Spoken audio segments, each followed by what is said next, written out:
between crossing over from Startons and hitting solid rock bottom. Somewhere between the grace of God and another double brandy and coke here. What do you say? It's not much of a picture postcard place. There's not much of a tourist destination. I'm sure you'll agree if, like me, you're a cynic in every single way. But then again, what you give is what you get, and if you don't, it's not me who's gonna regret missing out. But don't you scared to try for fear that you might lose. And though I need you more now than ever before, my patience is wearing thin and raw, just hoping and praying for a miracle to call. So if you ever want me, I'll be waiting somewhere between nowhere and Jeffrey's Bay. And if you ever need me, it suffices to say I'm somewhere between nowhere and Jeffrey's Bay.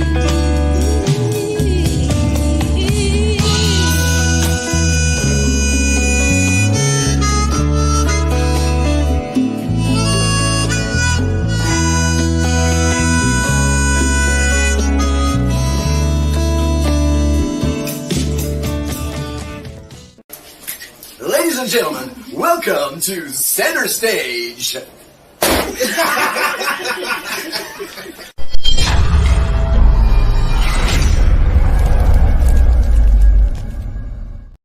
It's time. Ladies and gentlemen, welcome to Gino Spot, the first one of 2024. That's how far we are. 2024 is insane. And Happy New Year to everybody. I hope you had a great season. We had a fantastic, yes, it's been a beautiful day today. Well, it's today the 9th.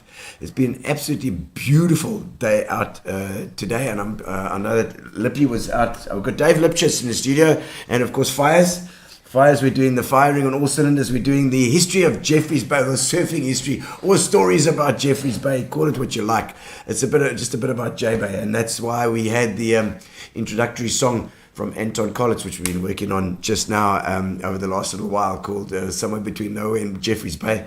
And I was just saying to Dave, it always reminds me of Sam Minnie, because Sam used to play such a lot at the Savoy and various spots in St. Francis, J-Bay.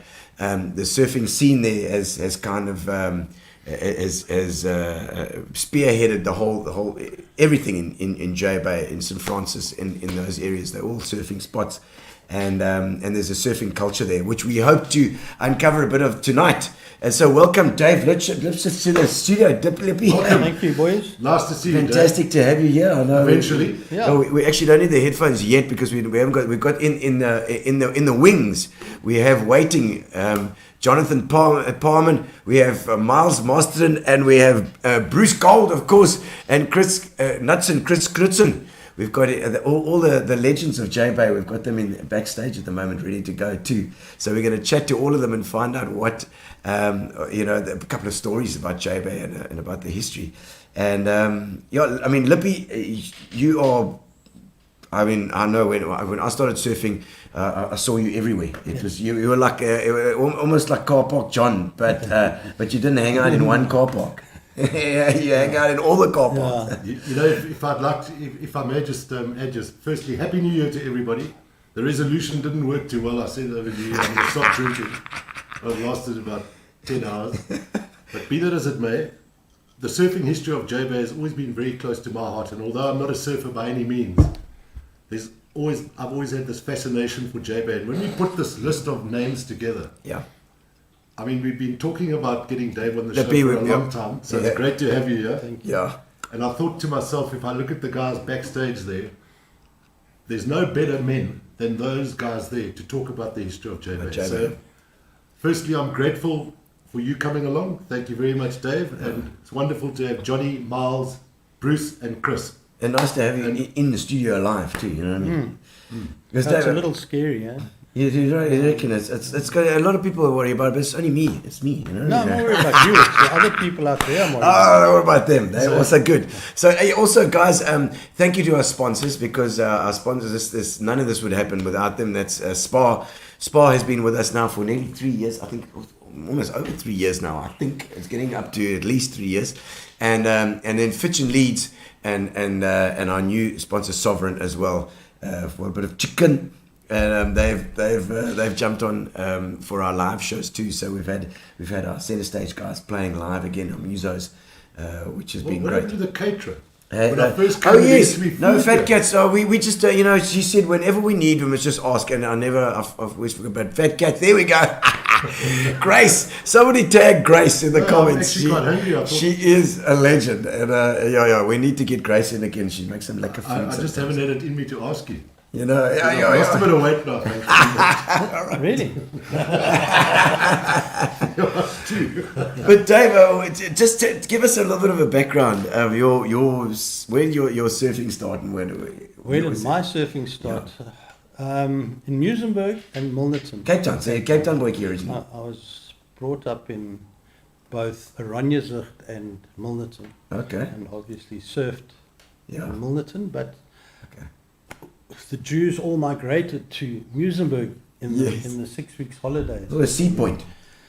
Yeah, we went That's to right. Muizenberg. Okay. And my uncle had a bathing box in Muizenberg, and in the bathing box there had to be a surfboard, so we all went to Garlics, which was a Yes. department Remember garlic? We had a garlics here as well. and they had a sports department, and we went and bought, the whole family, everyone clubbed in. Yeah. The rich uncles paid more than my father, but, and bought a Sunsurf, which we didn't know at the time was a pop-out surfboard, but there was a surfboard, and Yeah. we went into the bathing box in Muizenberg, and that was where, as a under 10-year-old, we started surfing. I wasn't allowed to ride it very often.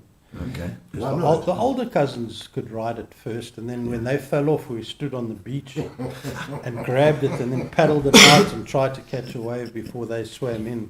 There's no leashes. so Yeah, that's of course. when I started surfing. Jeez, like, and those little colourful boxes on the beach. So you actually owned one. Well, you paid rent on it, Right. Yeah. and you had it permanently. Yeah. Yeah. Shame our great mate Donny Adler grew up in Oranjezicht as well, did he? Yes, in Marmion Road. Marmion, just up the number road 3. from me. Yeah. Really? I remember going there one I day. was in Hilton Road, he was in Marmion. Okay. Also a surfer. Yeah, very Yeah, much. Donovan and Anthony Adler. Oh, Anthony, Rest in we peace, know Donny. about his picture framing, but his brother's obviously surfing as Now well. he's got a big glass company. Okay. Okay, and And then then, yeah, from Muizenberg. How long did you spend at Muizenberg? Well, it was 6 weeks holidays for years on end, but I got hooked in Muizenberg, and then I bought a surfboard from another cousin, yeah, when I was 13. Yeah. It was my first owned surfboard, yeah. second hand for about 13 rand. What was it, like a pintail or something? No, it was a Viking high performer longboard. You know, one of Okay. those 9 foot. bumps on your head from carrying it. And on your knees from paddling it. Yeah, knee bumps and toe bumps Yuck. and stuff Okay. like that. And yeah, we lived in Milnerton at the time, and I had one of those big black delivery bikes, which Yeah. had those metal brakes. I don't know if you remember. Yeah. But of course, we stripped all the brakes off because Yeah. they never worked. Yeah. So we had no brakes. So I used to have the surfboard on my head, and down from my road was a little bit up towards the beach, and there's the wooden bridge. I don't know if you know the Yeah, wooden very bridge. much. Yeah. And the wooden bridge had these planks, and between the planks, of course, was gaps, but quite wide. Yeah. And I had to ride down the hill to there. I had tackies on, and the tacky used to get like a ridge in it from you putting your foot in Yeah, it. over here at the back of the Yeah, tyre. with the board on the head, and, my and soul. then when you got to the wooden bridge, if you went straight, you went into the Oh, my soul. gap, and Okay. you went over the top, which was dangerous. So I mean, Yes. I did it once. So you had progressed from surfing at Muizenberg to surfing at Milnerton. Correct. Well, Okay. no, I'd love to go to Muizenberg, but lived Yeah. in Milnerton, and Okay. rugby jersey, white shorts. No wetsuits yet. No, Rugby jersey So to what are stop we the talking rash. here? We put it 64, 65? 63, 4, 63. I imagine. We had a fire on the beach, Yeah. and so you'd surf for half an hour and then come in, stand by the fire for half an hour, get warm, go back out to rugby jersey steaming. And that was the start. Johnny will know these things. Yeah. So also Cape Town originally. Yeah. We're going to break away and talk to Johnny now because they've got Yeah. load shedding at St. Francis. Yes, Is that right? at 7. I think they've got there's Mervin's online already saying, how's it? I see. How's it, Merv? Show us your croc, perfect for the show. Have you got crocs? He has got slops on. He's got slops on today, bro. Well, croc slops. He left. Oh, they're croc slops. Yeah, they're croc Oh, slops. good God, man. Jack the Seals. I'm a crocaholic. Oh, isn't it? You like the crocs? I'm a crocaholic. That's the word. I see. We got Car Park John online as well. John Skipper saying, how's it there too? How's it, John? How's it, John? We're running out of beers here, John. That's Shane Puttard. And there's Shane Pittard as well. I see Shane Your there. mate's gone to Madagascar. That's why Dave is short. Yeah, Pitt's gone away. Yeah, how's it, Shane? He's saying because you had the board on your head, is that why you're so short? Yeah, that's why I've got this bald patch. The bald patch there. And from I've the still lip. got a bump here from From the Kevin. lip. Well, he's telling me he got some lady to put a Murray Lazarus. Sunscreen. sunscreen on top of his head like That this. was last week. Yeah, so Murray Lazarus. there. Hello, How's it, Murray. Morris Lazarus, Good how's it lady. been? Nice to see you there Yeah, too. he's coming for a surf one day, he says. Him and Mush. Mush. Yeah, Murray. They're both coming to surf with me one day. Murray's too Okay. busy with those forklifts. Oh, lovely, man, lovely. I see. I see. If it's Vich is there. I think most of the salty scumbags are on us. Yeah, we put it on the salty scumbags. We were both saying we don't know how we're still on this group because it's quite a rough group. This. Lekker.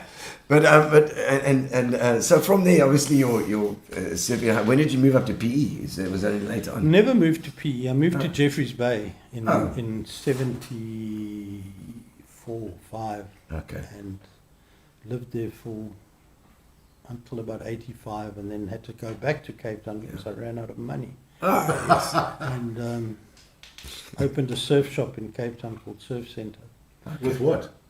with my You said you had ex-partner. no money. Yeah, he had a little panel van Yeah. worth about 12,000 rand, and we put that into the deal. And my dad lent me some money, and we bought it from Johnny's brother, Roger. Oh, word. And Sean. Sean and Marky were sort of together in this Okay. Paarman Surf Centre, and of course Wow. I bought it from them with Grant Byram, my Alan Byram's Brother. brother. Brother. Yes. Okay. Gee whiz, what a And small- we started Surf Centre after the two Paarman boys decided to pull out, Okay. and that was why I had to go to Cape Town eventually. I started making surfboards in Jeffreys. Was that the sea flight stuff? Yeah, and I needed somewhere to sell them in Cape Town, and my bank manager was on my case because I'd had an overdraft, and I had making the boards, but I wasn't selling enough to cover the overdraft. So we had to have a shop in Cape Town to sell them, and that's sort of why we. Started that. And then it started doing better than the surfboard, so I went to Cape Town, and also my wife, Yeah. not wife yet, Helen. moved to Cape Town, so there was double incentive. Double attraction. I was chasing after her.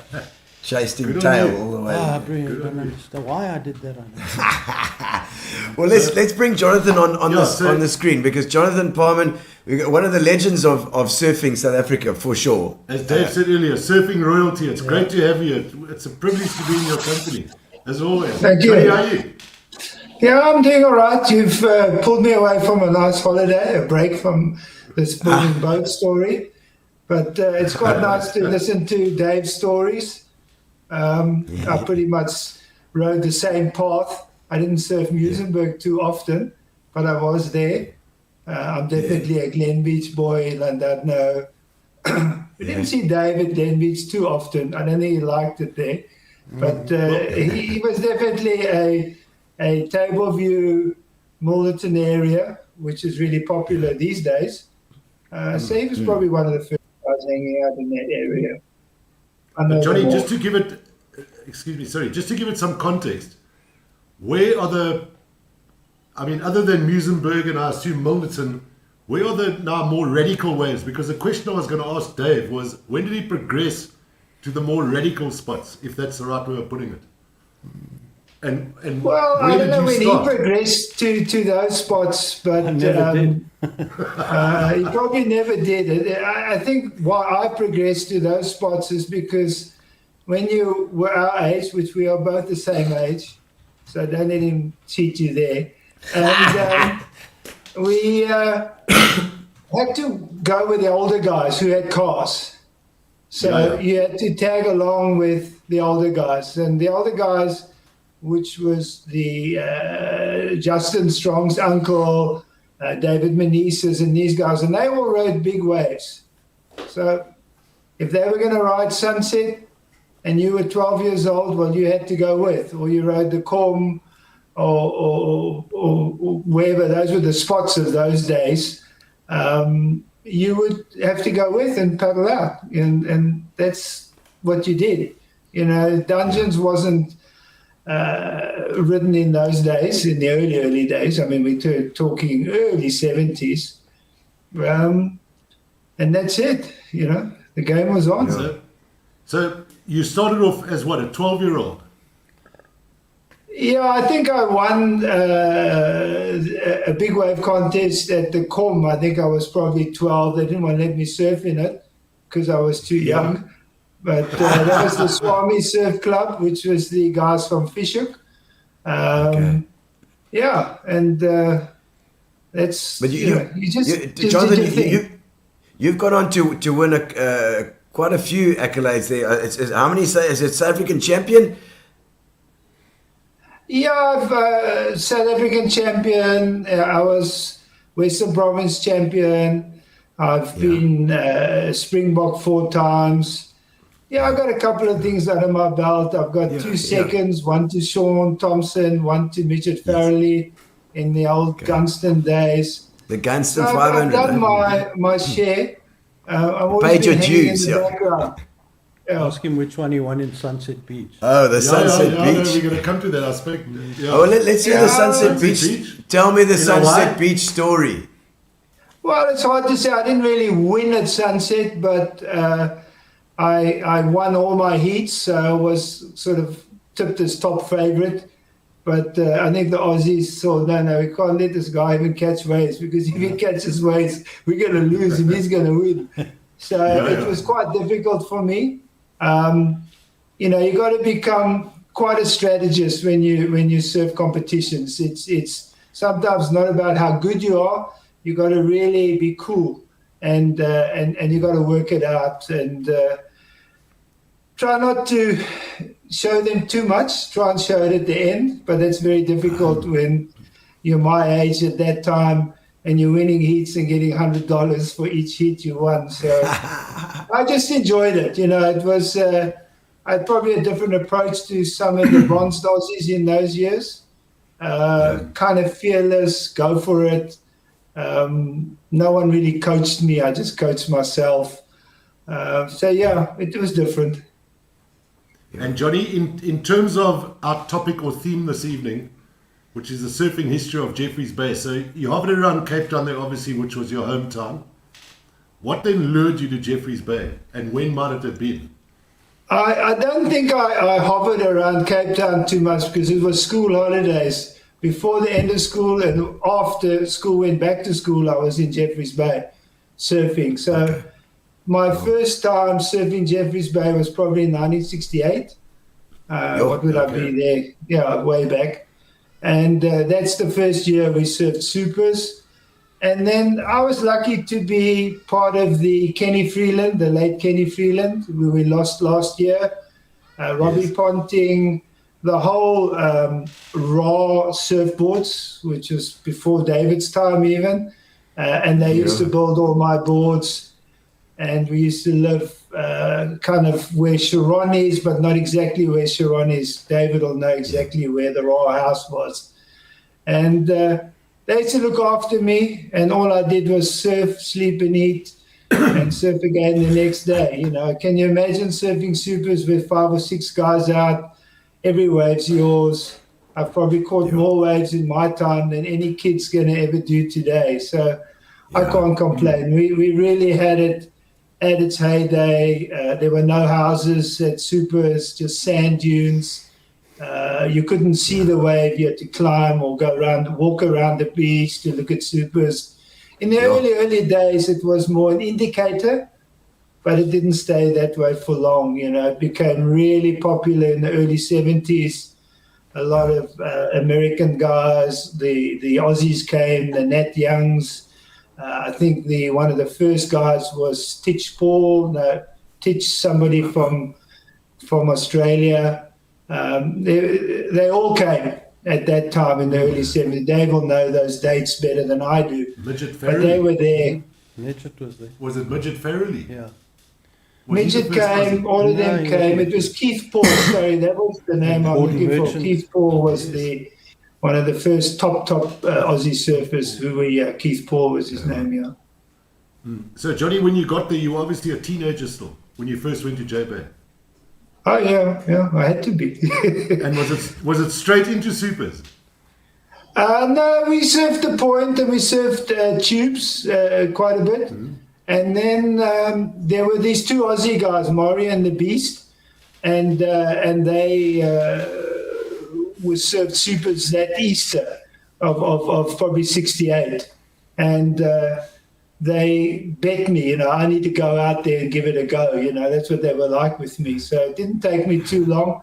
I think if you remember a lady surfer by the name of Margaret Smith, one of our way back lady surfers, her brother called him Slacky. He said, come, John, you can go out there. You can do this. I'll show you. Well, I think I was out and catching waves before he even got off the rocks. So one surfboard in those days looked like probably a Dakar rally car that's just rolled. There were just things every night. You had to fix your board because we used to wear tackies, but they didn't last too long. You just used to either roll or run over the muscles. Yeah, and the game was on. I mean, in the 70s, we were giving it a full stick already, and Johnny, in the early 70s, in the early 70s, it was 8-10 guys in the water, and then quite a lot of the foreigners were there for a while, but that wasn't a problem, From what you see today, it was nothing. Yeah. Do you think that whole Bruce Brown thing, the whole Endless Summer story, brought Oaks to J-Bay as well? Well, I think, Bruce came up and he put the whole of this area on the map. I was lucky enough to know most of those guys, meet them all, and it had to have put it on the map. But I think a couple of photos here and there, the game was on. The American guys were traveling, and J-Bay was the frontier. Everybody was here. Mike Diffendiver, all these top American board shapers came out. Dave will know most of them because I think he worked with quite a few of them. And the game was on. The wave is fantastic. It still is fantastic. It hasn't changed that much. Yeah. I think maybe quite a bit of the sand is missing, but the wave's still there when the sand gets into place and it starts running off there. Supers is not a wave that you want to ride it at 10, 12 foot. You want it 6 to 8 foot, maybe a few 10-foot sets, and then she holds the reef. When it gets too big, it runs off the reef. It's okay, but you got to be smart because you got to paddle hard. There's a lot of rip, a lot of current running down the point. So it's quite tricky. You can sometimes give it 2 or 3 dashes and you end up down the bottom, I wanted to ask you, Johnny, because we're going to talk to Chris Knutsen about this as well. That day in 1971 that I think many referred to as one of the most epic days, or if not the most epic day at J-Bay, where only 4 of you could get out. I think it was you, Gavin, Piers Pittard, and was it Brad McCall? And Chris, I think, was down the beach. I'm the terrible when it comes to remembering all those things, but I do remember that particular day. I think there's some photos of Gavin Rudolph doing some bottom turns. That was a big day, and in those days We never had all the charts to tell you exactly what swell direction was coming, what we could expect. Yes. But I think there were just big walls that day charging down the point. My partner, Tues, we would never say no, and we would never back out till we were flattened on the beach. It didn't matter what happened. There was always the attitude of, let's give it a go, and let's not let it get the better of us. So that was the guy I surfed with most of my big waves.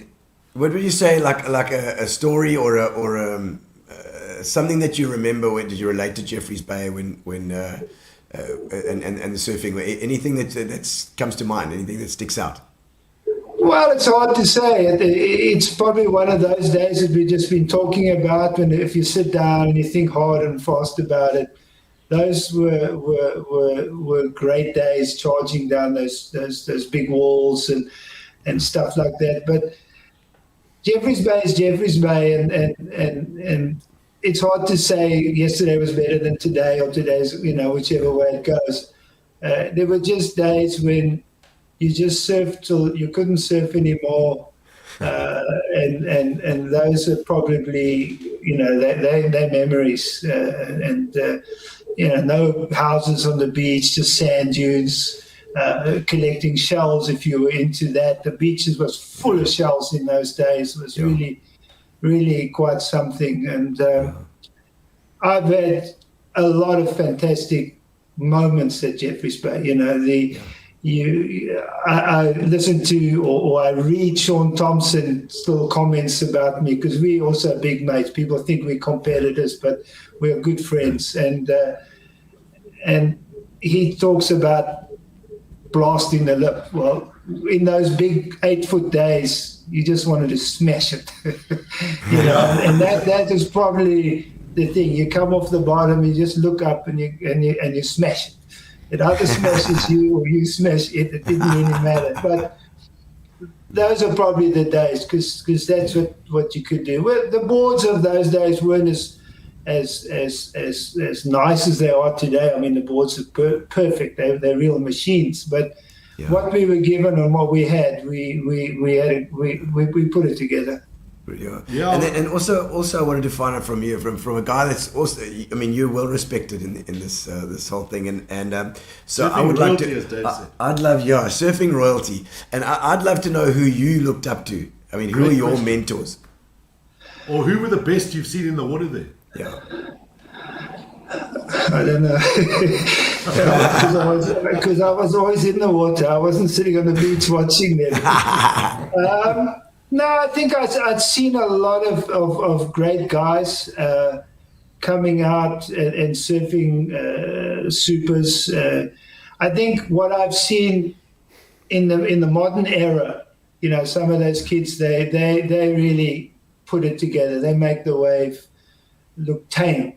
So in my day, there was a lot of American guys that came out, a lot of the top guys, Sean Thompson, all the Aussie guys, they all ripped. I mean, when you watch a surfer that's come from, let's say, a beach break, where he's got to do short, snappy surfing and up and down and then kick out, then you put them on this arena, and they do the same thing. And that's what we kind of did in Hawaii. When we went to Hawaii, we thought, well, Sunset Beach is a big wave where you go there. We not come and think it's a beach break, and we start hitting the lip or doing stupid stuff. And that's where the South Africans always did exceptionally well. So to take anybody out and say, these are the guys I look up to at Supers, it's really difficult. I mean, I surfed with Piers a lot. I surfed with Gavin Rudolph all the time. We were all in the basket together. There was no one that was just exceptionally better than anyone else. Each guy had his day, and so the camaraderie there. So it's obviously helped each other as well, Oh yeah. No, you always did. I mean, in my day, when you surfed the big waves, or you surfed supers, or you did something, and somebody would take off, and he's either going to make it or he's going to get destroyed. So you would kind of look over your shoulder and like, Well, okay, there he is. He's alive still, you know. You didn't know jet skis to pick you up and take you out. You were on your own. So, I wanted to ask you about that alive thing. Have you guys ever had days there where you really cut yourself at Supers? I think you really. It's when you get a closeout set and it's that big, and what happens is that you maybe get 4 or 5 of them at once. That's the problem, because you've been nailed by the first one. That's right. I've still got a bit of air left. I've still got something in me. Then you get nailed again, and then again, and you end up down in impossibles. Now, if you look at the rocks there, you'd think we're crazy to surf there, and that's the problem. So when you get down into that area and you know you're not going to get back out again, you pull the leash. Yeah. You throw your board away because you're safer to throw the board away. Board can go sort itself out. You've got to now sort yourself out. So yeah, those are the scary moments. That piece between Tues and the end of the car park section. Yeah, they're scary. Yeah, you're right. Very scary. Yeah. I don't know, Dave. If you got, can you poke him for any stories here? For Johnny, Yeah. tell them about the drive from Cape Town through the pass Now we're talking. in your blue bucket. Now we're talking. I don't know which one he's talking about, but he's probably He's talking about. I think the one where I got. It was, let's say it's Friday afternoon. I've just got my driver's license. I have a little LUV bucky, one little small bucky, and you pile all the surfboards on the roof, and some people jump in the back, and off you go. You know, you drive all night. You know, there's no problem. And well, I turned it over in the pass. I don't know how I did it, but you turned it on its side. No, everything was fine. That's the problem. Well, not the problem, but everything was fine. We pushed it back on its wheels, put it all together, carried on going. Brand new car too. It was a smart car. Chevy Love, I remember the thing very well. We surfed the whole weekend. No, I didn't. Yeah. No, I don't think he was with us. We didn't take the guys they to never Ski Point, invited you know. us. Well, thank God you might have been on the back. He's talking about. It's that one. He might talk Might be about that one. another one where we rolled a combi on the Seal Point, old Seal Point gravel road. That was his friend Piers Pittard at that time, and Gunter Rowe, which is one of the top Australian shapers today. So yeah, we were going too fast and we slid on the thing over the hump, over there through the farmer's fence and landed up in the bushes. Rolled it back onto its feet and carried on. It sounds like you take corners too fast, Jonathan. I don't know. We were. So They were in a hurry. we needed to go surfing. So And Johnny, that famous story about you and your brothers hitching to Java and getting a lift with a guy. that was back then. That was we got a lift out to the Strandway on the old road. You know, you didn't have the freeway which you have today. It was the old road through Kales River and whatever. And we were standing on the side of the road. I think we had our surfboards with us. My brother at that time was quite different to everybody else, so he had to take his boom box, which consisted of the tape deck, and then the two speakers would unclip. So now he's got that set on the side of the road, and he's playing music, and we're thumbing a lift up to Jeffries. We got a lift all the way through, and in those days we could do it. You know, if we got stuck, we had to thumb it. No better than that one, but that's a good one. There's an old 60s job. And there were many times that we even had to hitchhike home, you know, and you know, we did it. We did it often. Tommy Kanagoski, I hitchhiked home with him once, and we stopped at Mossel Bay, and then it was getting dark, so we weren't going to get a lift. So we thought, okay, well, we'll sleep on the side of the road. So we go and sleep in the old Mossel Bay. Went through the town. and then the railway line was there. And so we rolled down in the corner, and we were sleeping there. The train came. We thought we were going to die, but we were right next to the railway line. But we hitchhiked around quite a bit. In Cape Town, we had hitchhiked quite a lot as well to get to surf spots. So that's how we got around, Yeah. And Johnny, lastly, you told me a story one day in Hart Bay, and it's always stuck with me about paddling into dungeons. It's like looking over, I think you said, a 6-story building. Just give us a little bit on that. Well, I think when we started to surf dungeons, it is like that. You got to be committed. If you don't, it's going to eat you in any case. So, you don't see what's below you. It's straight over the top. So it's quite hectic. Yeah, you see the beach, but you don't see where you're going to go to. So you just got to go for the feel as you free fall over the top. Yeah. And is there fear in you, or is it? In those days, no. Nowadays, it's different. Nowadays it's different. But in those days, you really fit. It didn't worry you, you know. The only time you'd look at a 10, 12 foot or 15 foot wave coming, you go, oh shit, now what? You know, how am I going to deal with this? But then you just dive for the ball and become a Michelin man, hang in there. It's dark for a while, wait, and then go for the surface. So when you do it so often, you don't get blasé about it because the sea doesn't take any prisoners, you know. But you respect the sea, but maybe sometimes we didn't respect it too much. Lekker.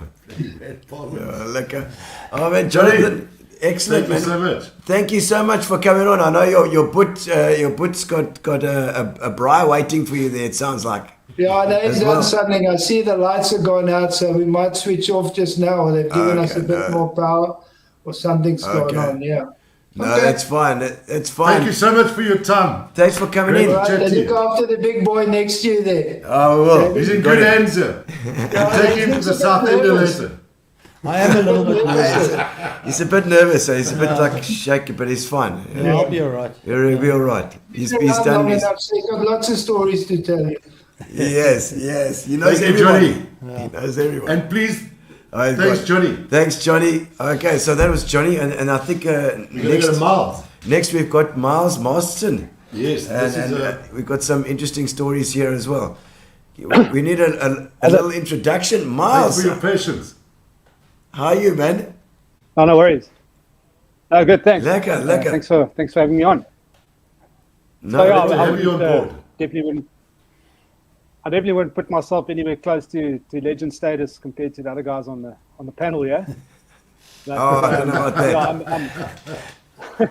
I grew up in Hart Bay on the Atlantic seaboard. I went to school in Camps Bay, and obviously growing up in Camps Bay and surfing Western Province. In fact, I was on Dave Lipschitz's Surf Centre C team.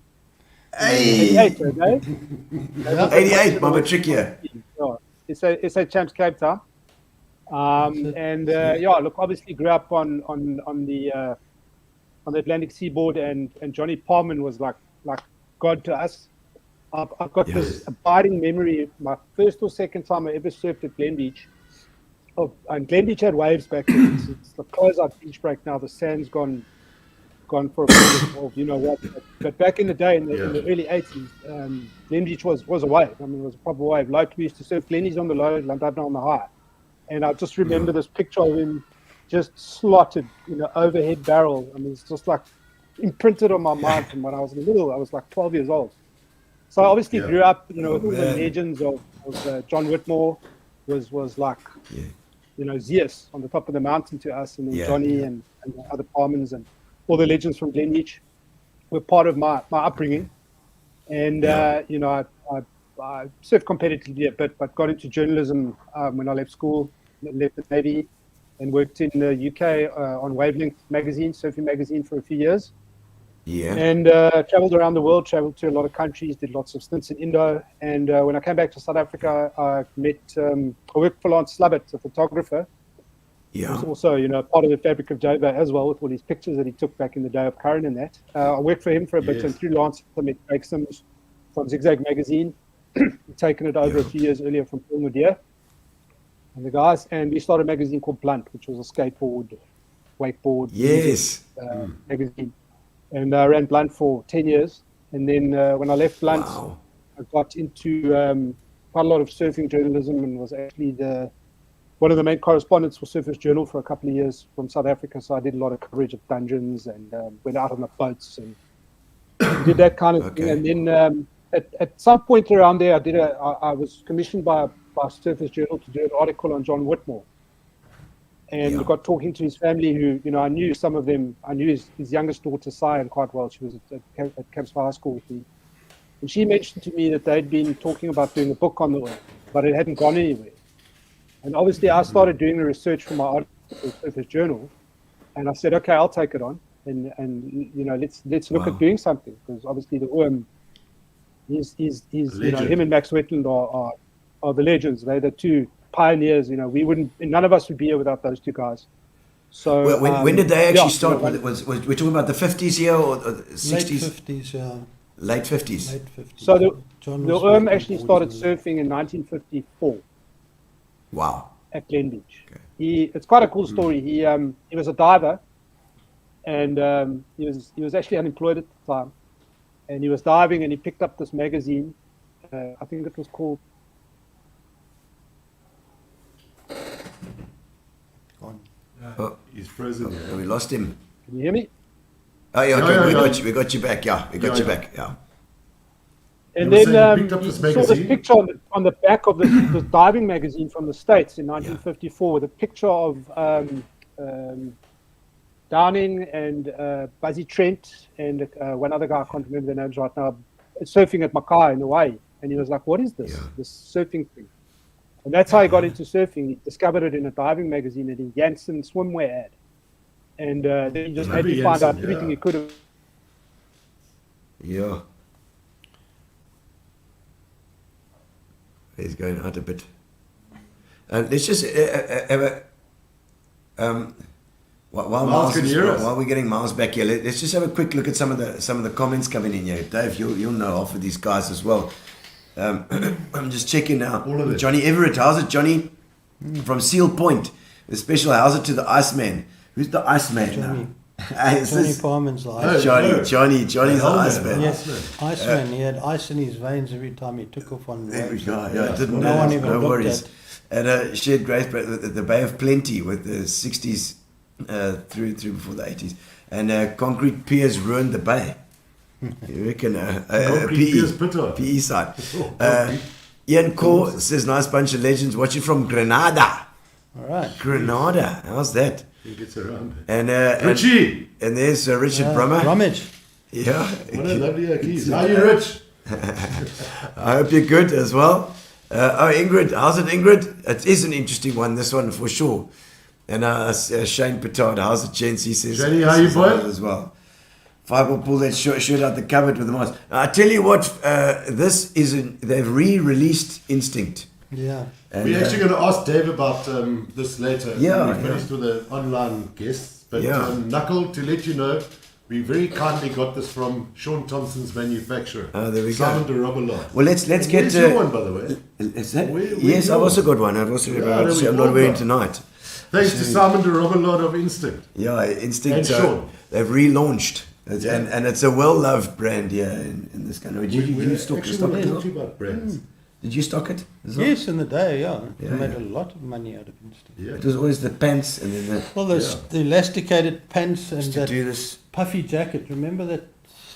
The bomber jacket. bomber Correct. jackets. Yeah, that's Correct. right. There's some- And there's hush puppies. Mm. Did you get into fashion at all like that? Did We you- sold a lot of clothing in the day at Surf Centre, yeah. Yeah. In the 80s, we had queues from the Free State standing outside. Yeah, from the Waiting. Free State. Just to recap, have we lost Miles Masterson? Yeah, Miles I is try and gone. phone Yeah, yeah. No, it's fine. He'll come on again if he He's can crucial to make the- it on. Yeah. But I think Chris, let's get Chris on in the meantime as well. We can get Miles back again when he comes on. All right, I hope Miles can hear us. Yeah, well he'll be. Hey, hey, hey. How's it, Chris? Thanks for your patience. No problem, Nice my to boys. see I've been you. listening to all the discussion so far, and brings back The some boys. memories, especially from Johnny there. But good Yeah, to be on there the we go. show. Appreciate you guys asking me to Thank get you. involved, and nice opportunity to bring back some stories and memories of the past and J Bay. Yeah, Thank you for sure. helping us. Just to give it some context, I can remember as kids we used to go to J-Bay. Yeah. And we used to hover down at the point there. And anything over 4 foot or 5 foot, oh jeez. Yeah. This little oak was the same age. And in there, 10-foot supers. And that's the vivid memory I have of Chris Knutson. And there was a picture, which you and I have spoken about over time. He had baggies on. I think a set of, or pair of zero sleeves with a red down here. And a light blue bottom deck board with a white top. That's correct. And absolutely shredding supers to pieces, and we sat there in absolute awe. You've missed the long blonde hair and the beautiful looks. Oh, he my had, goodness. no, what the happened? blonde hair, he had white hair. It was like down here, and he was one of the prettiest No. boys on the beach. Huh? No, it's gone now. Gone, Well, Chris. that's from the speed down the line, the wind. The wind blows it away. Exactly. The hair. So there's a Cornel there's a- Barnett there's a had that picture of photograph of me the at- two of you. yes, that's correct. I beg your pardon. Sorry, the guy you you're carry on, talking Chris. about was a good friend of mine. Yeah, so that guy you're talking about in that particular story, I think Cornel Barnett got that in his surfing little book called Hitting the Lip. It was a good friend of mine and grew up together. Was Wayne Shaw, and I'm sure you all know Wayne. That's right. And he lives in Hawaii now, and he was the goofy footer, and I was the natural footer. And that picture was taken sitting in the rocks, just checking out our boards and equipment before we paddled back out for another session. And what you didn't get to see in there, which is quite interesting, is that obviously the guys are all wearing booties, and then I hated booties. I never, a lot of contests in Cape Town that we surfed, I tried to wear the booties because it was so bloody cold, but eventually ended up catching a wave in and just ripping them off on the beach and carrying on without them. So as a Durban boy in those days was possible. But in that particular picture too, we decided, no, we needed something for the rocks to scuttle across the rocks, and especially on those very big days, like Johnny was saying earlier, to get caught down at the bottom end there by impossibles was quite scary. And the rocks were just lethal. So we actually we were quite creative. I don't know who was, I don't know if it was me or Wayne or Chen Sagnelli or one of us. We came up with an idea that we could make booties out of an old car tube. So we went to the garage and we got these old tubes and we got some patterns, and we actually made our own booties out of rubber, literally car tubes. And I promise you, they didn't do too bad. They only lasted about 2 sessions, but we just, luckily they were free and we managed to make a couple of pairs. But that's how we managed to save our feet on the rocks for a while. But Those car tubes were quite wide. that If you particular- open them up, they're quite big. I think they open up like a book, those car tubes. Yeah, you at slice that them time. out, Yeah, and I think if we'd been a little bit more business minded, we probably could have done quite well and sold them. But anyway, we didn't get that far. Jave probably did. We just- No, we didn't. This was way before Yeah. me doing business. But I remember making leashes But in my Leashes, school years, leashes. Yeah. selling them to surf Out of shops. car tubes. No, out of surgical tubing. Remember the surgical tubing with a do. piece of rope in the inside? Yeah. Put the cord through the middle. And we used dental floss to close the ends off. Quite correct, Dave. Correct. Yes, Fire's doing a cord through the middle, and I'm thinking the oak hasn't got any sound on his screen. He's going to be thinking, what the hell these guys talking about? They've all got some. But Well, that he's was right. another thing that happened a lot. What? Oh, Especially for those with the long blonde hair. I'm sure. Chris, just to give us some context here, give us a little bit of background to when you started surfing and how you started and what got you into it, etc.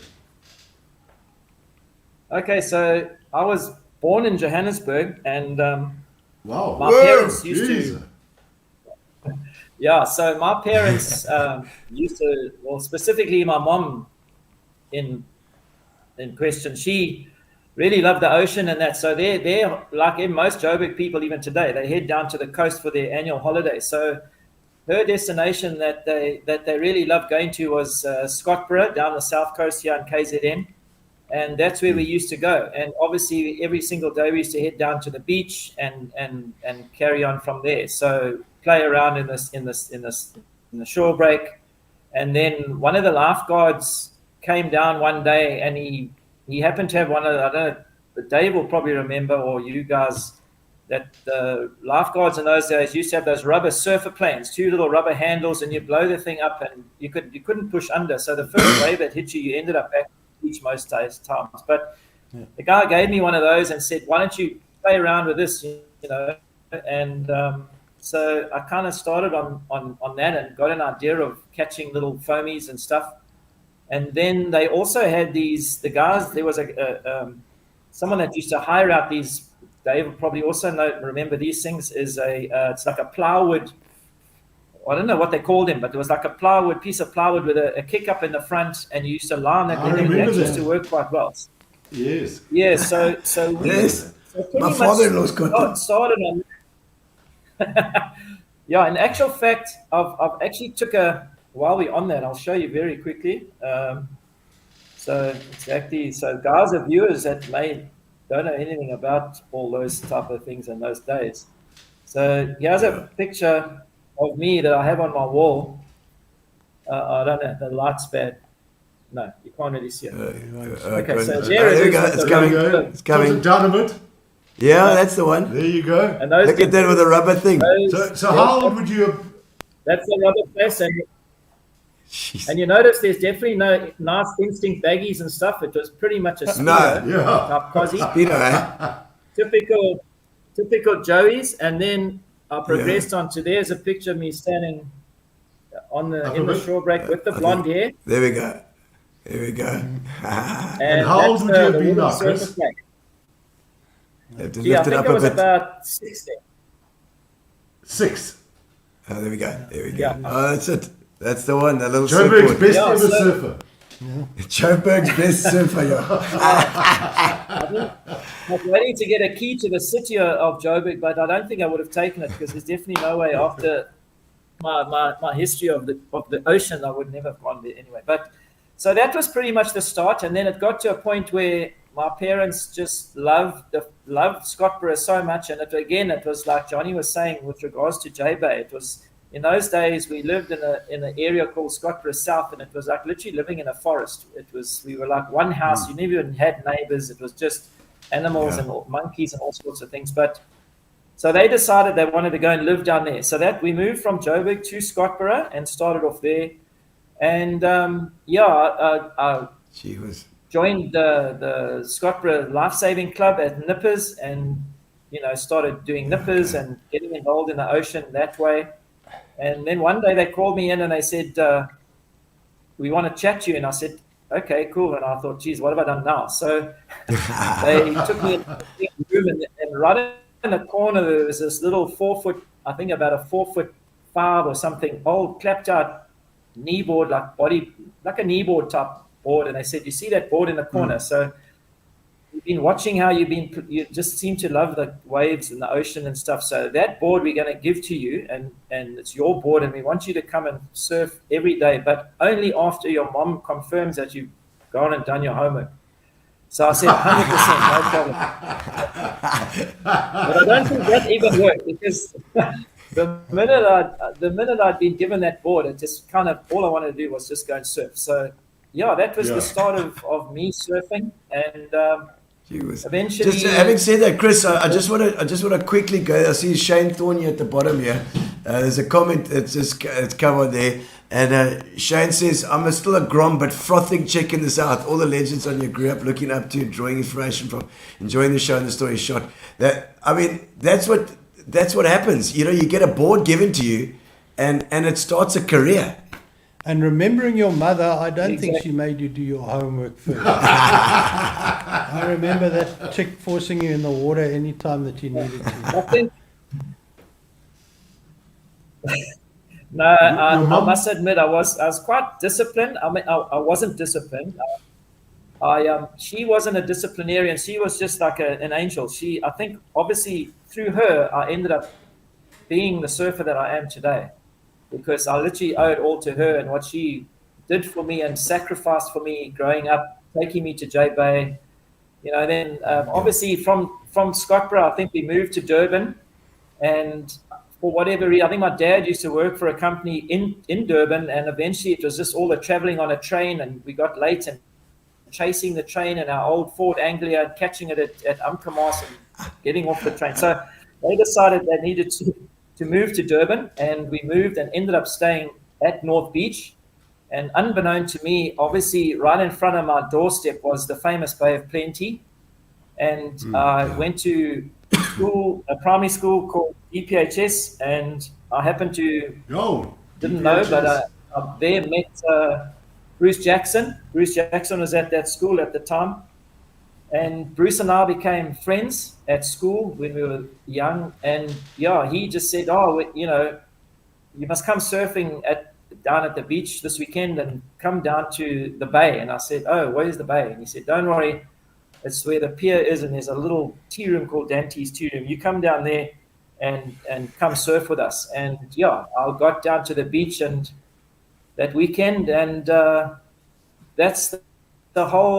was where the unbelievable story of my surfing began, I think, because I got to the beach and Ernie Thompson was down there with Sean, and obviously Mike Thompson and all the old Bay guys in those days. And it took a bit of while for them to accept me. It was quite a hierarchy at Bay.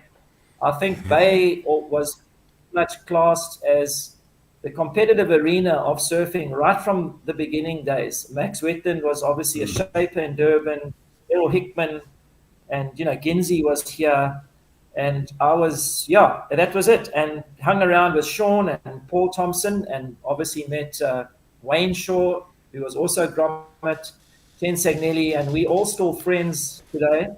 And us as a little Gromit group, we just lived at the beach. It was just an amazing arena to be in, and I think it was just unbeknown where it would end up. It was just we were just frothing groms like there are groms today, I think, and we weren't fortunate. There was no sponsorship. We made our own clothes. We made our own baggies.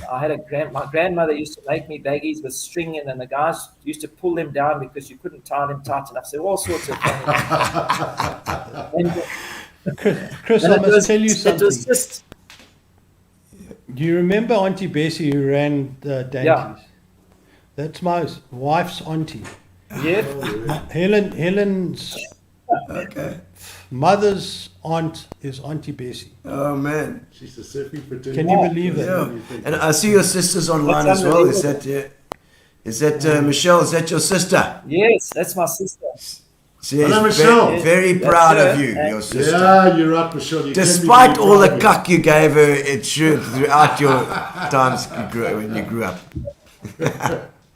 Chris, yeah, so I think she probably have a tear or two on this discussion about J Bay, because she was born down there, and she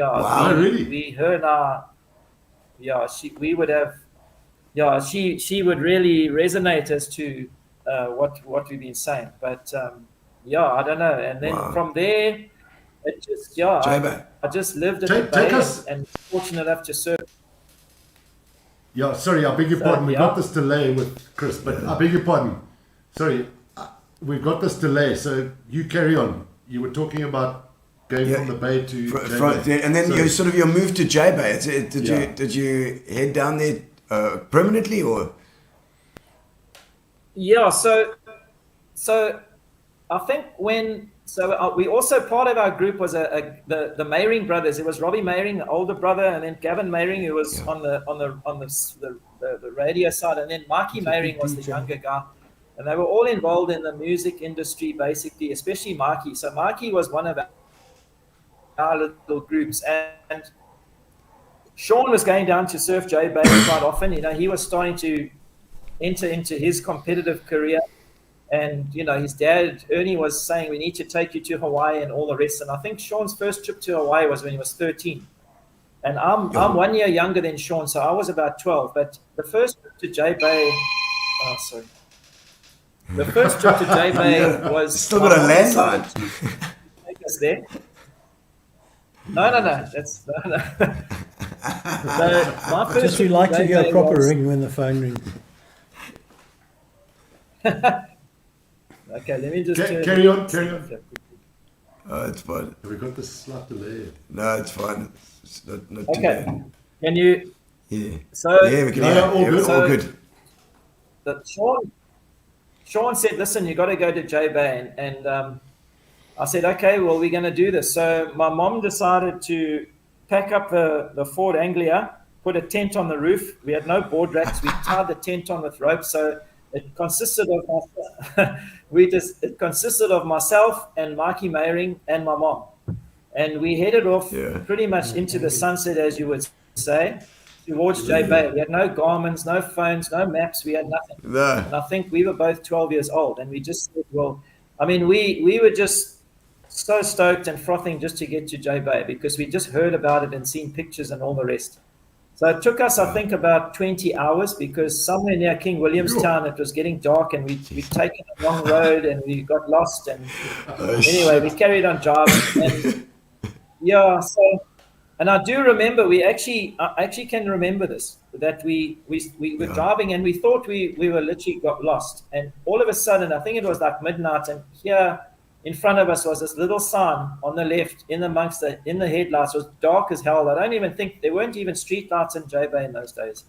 And here was a sign saying Jeffreys Bay. I tell you what, we were just so stoked. So we pulled in, turned left, went in there, drove down the same road that it is today, I think. But and then it was just bush, and we drove along and we saw this farm gate on the left. And my mom said, "Well, we're trying to look for the campsite at the point." And there was no sounds or anything. We just saw this gate, and she said, "You know what? We're so tired and everything. Let's just pull in here." And we got out and opened this gate, and we just drove the car in there and pitched up this tent. And it was just dark. We didn't know what was going on. And I promise you, it was probably my image of J Bay. Going back to what you asked, Johnny, I think that for me, I mean, there's many special times for me in J Bay, many special times. But that we pitched the tent and we woke up the next morning, and Marky and I unzipped it or untied this tent, and we just walked. We could sort of hear the ocean on the left, on the right, so we just walked there. And it kind of was a very similar situation to, I think, Bruce Brown's story when he discovered Bruce's Beauties. We kind of just came over this little rise, and we were literally parked and camped at the point, and there was no one out. It was about three feet, crisp offshore blowing, and just this ruler line perfection waves. And I promise you, for us as grommets, it was like heaven. And so that was my first introduction to J Bay. And then ever since then, What year was that, my Chris? mom had a passion. Wow, so 66 minus 12, if you work it out. I don't know, I'm not that good with figures, but that was in the early 60s, eh? Yeah. 70s, early 70s. And early 70s, and that was the very first trip. And ever since then, it just became a passion for us. And we obviously were living in Durban, so we used to come back home. But as often as we could, we used to take trips down to J Bay. And then my mom loved it so much that she decided to. Obviously, a lot happened in Durban with the contest scene and everything else. I think I made my first springbuck trial. I was asked to surf I was selected to surf in the springbuck trials, which was a series of events to make the springbuck team. And I was literally 12. I think I was 14, 12, 14, and came down. And there was a series of events from the Cape all the way up Buffalo Bay and all the rest. And I think there was an article in the Buffalo Bay paper where we had one of the trials where it said Chris tames the buffalo, and it was massive waves and all the rest. But so we just, we try to spend as much time coming down. And then my mom decided, I think I was 15, and pulled me out of school and said, right, you're going to do homeschool, and we're going to move and live in J Bay. Well, that was just like my dad had passed away at that point. I think my dad passed away when I was 13. So my mom flew the flag, and she was too soft, as Dave knows. and she just literally paved the way for me just to pretty much do what I wanted. And she bought me a motorbike in PE, and I drove it from PE all the way on the freeway to J Bay. I had a scrambler, and As a 15-year-old. yeah, that was a lot of fun. Yeah, and I forged my birth certificate, and I went into the village, and I actually made a huge mistake because we never had ID books, and I said, well, you got to get a license because there was this hell police officer in those days that just hated all the surfers and wanted a lot. You remember his name? And the traffic cop. I went and made a photocopy of this. Yeah, I can't remember his name, but cheapers the days, It was the times Chris, I used to It was ride also away from Chris. Meadow, and he could never catch me. He's obviously Christoffel. Could have been. Chris, big fella. Christoffel, there's it. Yeah, but that's it. Yeah, that's same bloody bastard. Hey, he was But scary anyway, as shit, that dude. Yeah. Well, you believe it. So I actually cocked it up because the date I put on there actually made me 23. So I walked into the licensing the test office as a 23-year-old, and I was literally only 14. But anyway, I eventually got the license and all this. But anyway, that was another unbelievable J-Bay story. But you know, I think How is that? That's actually insane. That is completely insane. In the 70s, it wasn't that insane. We did stuff. It's stuff you make a plan. Like that's like a serious plan. That one, bro. And Chris, if I may ask, we asked Johnny the question about that supposedly most epic day in 1971, where I know you were on the beach there, when the only four could get out at Supers. When I think Clive Barber said it had gone from 2 foot to 4 foot to 8 foot to 15 foot.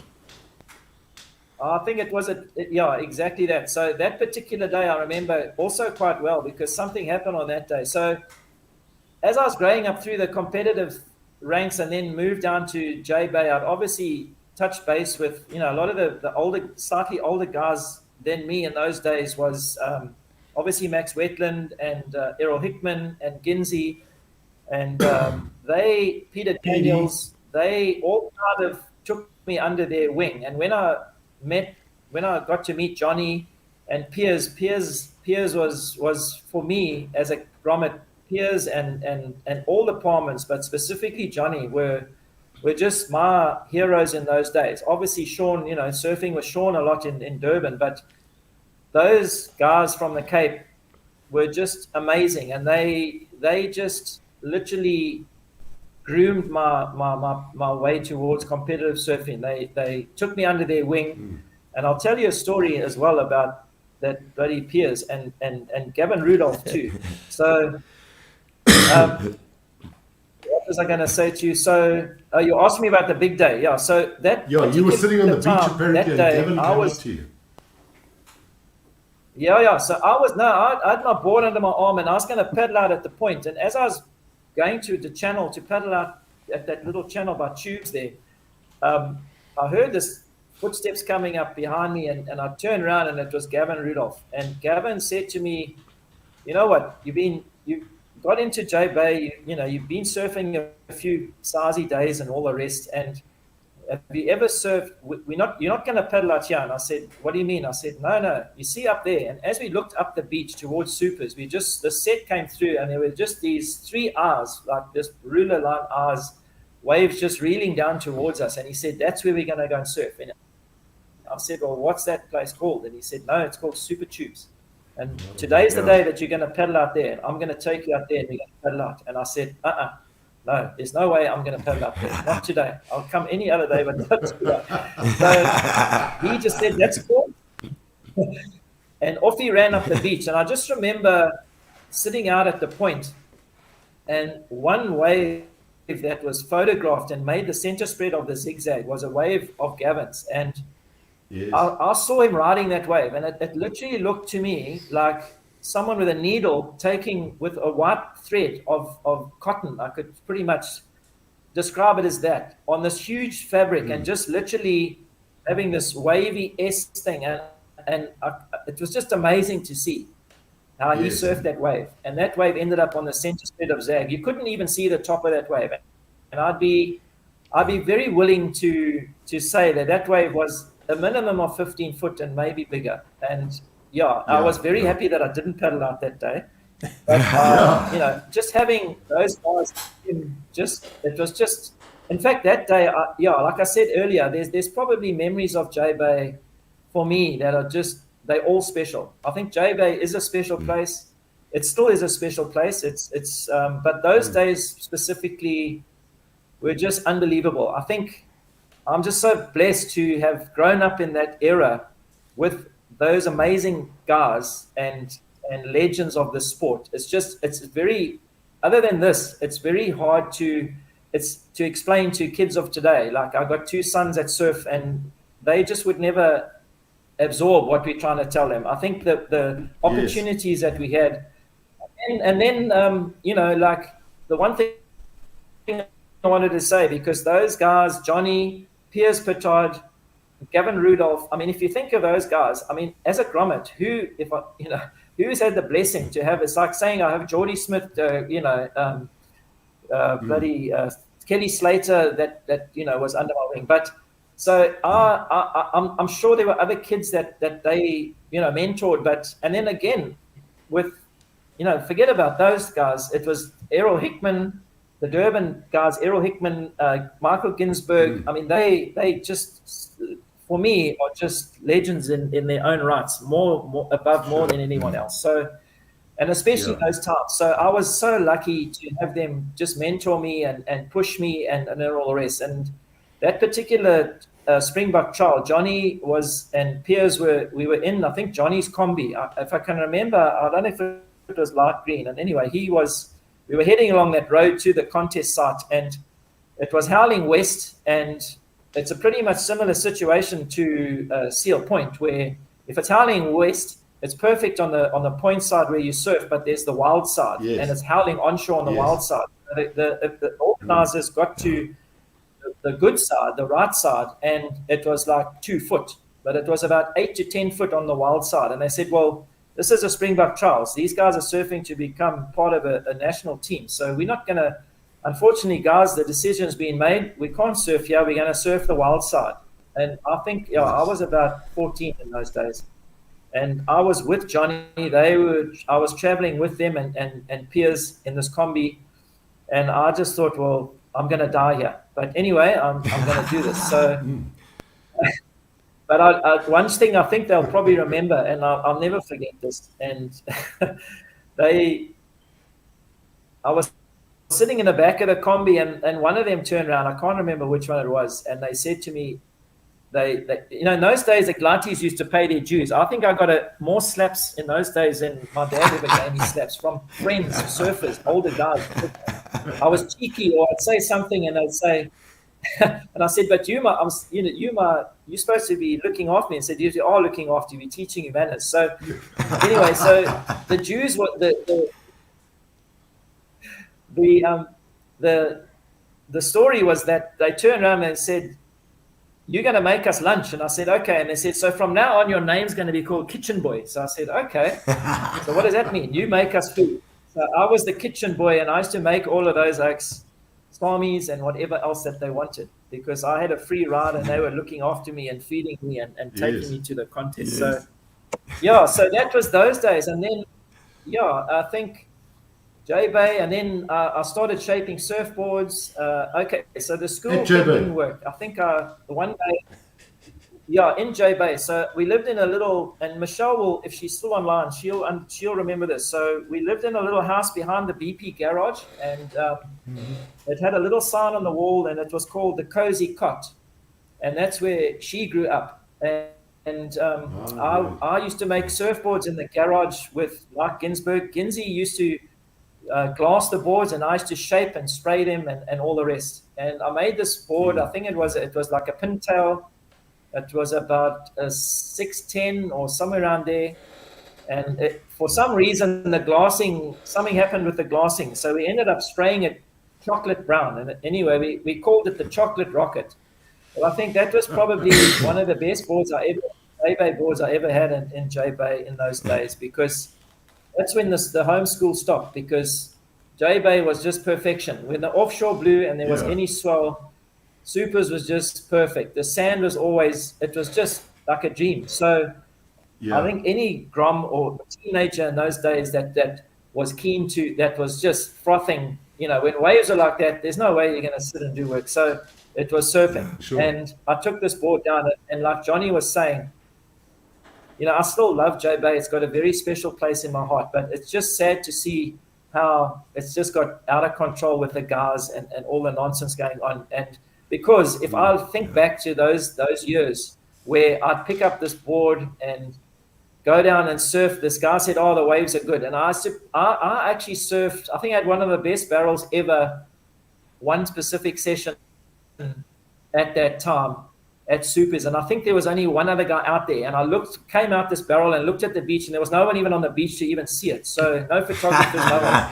But did it really happen then, Did it really happen? Yeah, man, I mean, we had J-Bay like in its best, and I think it's best that it'll ever be, because going forward, it's probably just going to get, the waves are always there, like Johnny says, the banks move around, but those days, like Johnny said, it was like I was often surf with maybe even 3 or 4 guys, and at most, and so, I miss J-Bay, and I love surfing there, but I'm over all the fighting and carrying on, because I can just turn around and loyally say that those were the best years of my life. So we used to live in this little house, and that's where that all happened, and then I think the longing to sort of, not longing, but I don't know, we had some days where there were no waves, and then somehow we moved back to Durban.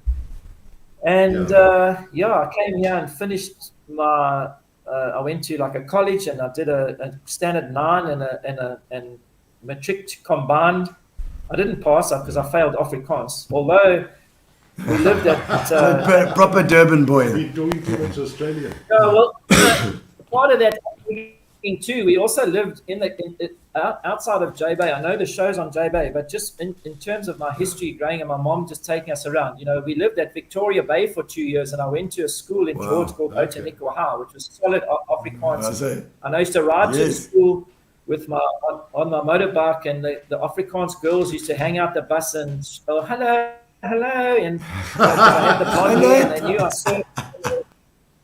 And so Victoria Bay for me was also a very special place for my surfing. And I surfed days on my own there, and obviously met all the guys, Leonard Giles, and just many guys that have just molded me, and I've just made so many friends just through all those travels, and obviously all the contests I surfed down in the Cape Town. Justin Strong and a lot of the other guys there, Tues, Paul, and Mushhard, all those guys, they were just legends. And I just think, I remember Mushhard jumping off in Durban at a Gunston 500. I don't know. I know he comes from, he's also crazy, but he walked out. He's my best mate.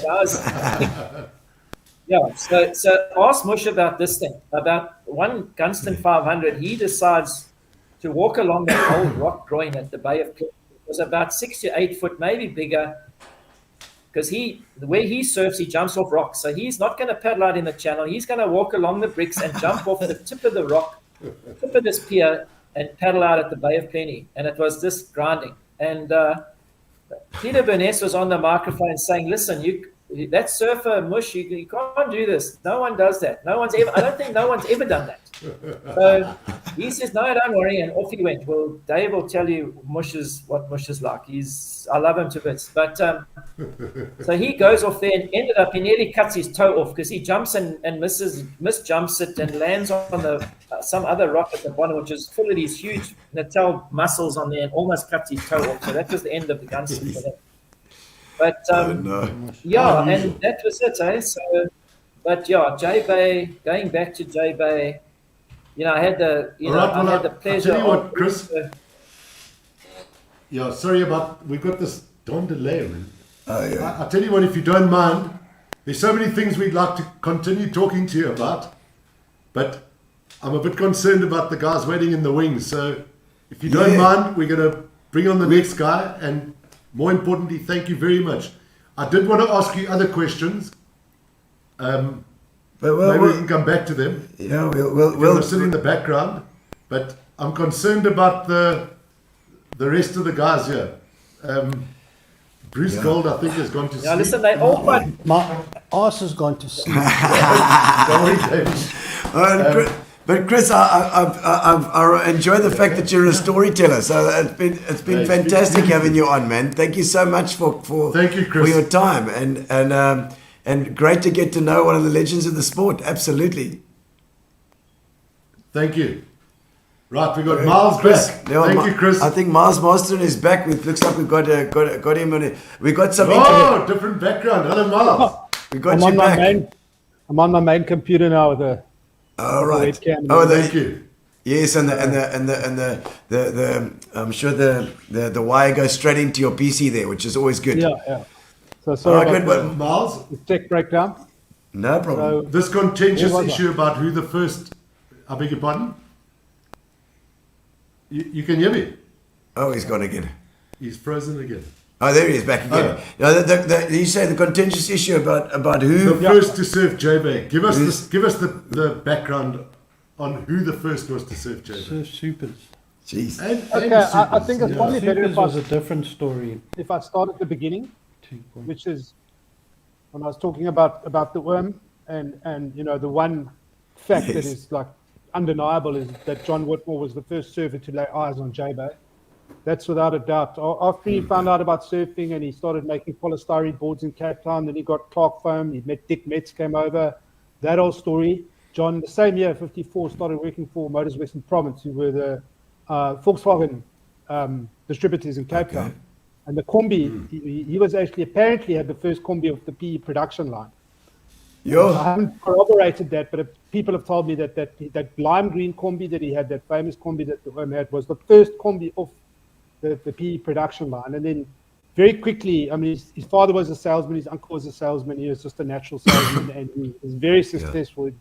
Again, not corroborated, but I've been told he was the most successful VW salesman in the country, and very quickly rose up the ranks and started going to PE to seminars and picking up vehicles and stuff. So we're talking 55, 56, 57.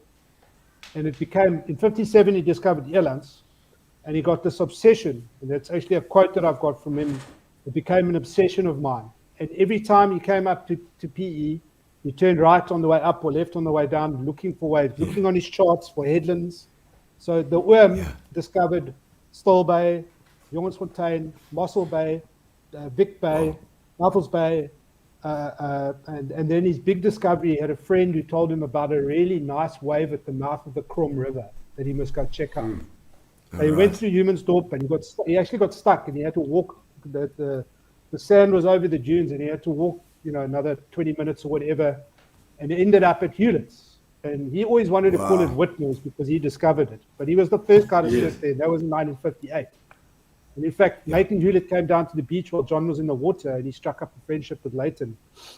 And then he started coming back, went back to Cape Town and started coming back with Dave Meneses and all the Cape Town guys, all Krause, his brother-in-law, Gordon Verhoef, the older Roger Paarman. They all started coming to Hewlett's, to surf at Hewlett's. They never saw waves at the point. They were always there in the winter. There's no evidence that they saw Bruce's breaking. And the worm loved Hewlett's because he was a goofy for that. Yeah. Sometime around that period, he was driving on the old R102 and stopped and looked through his binoculars and saw a right peeling above the bushes. And that was obviously probably super, and he deemed it too fast to surf.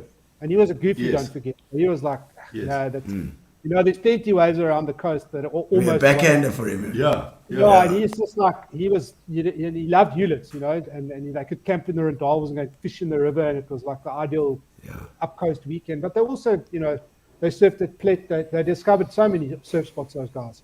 But in particular, the worm, West Coast and East Coast.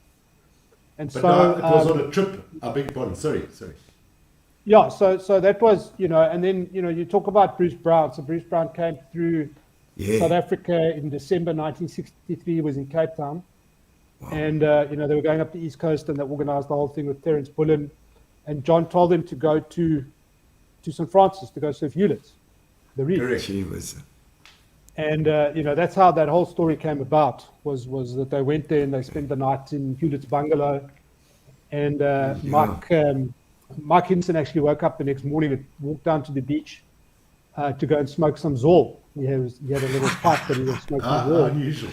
And and the whole story was that they actually got skunked on the way up. They surfed the one session at Wilderness, which was sort of small offshore, but that was the only waves they got on the way up and they were actually the mood in the van was really bad. They were all at each other's throats and they hadn't got any footage, and so Mike Hinson went to wake the guys up, and they wouldn't wake up. They told them, and eventually got them up, and one thing led to the next, and that became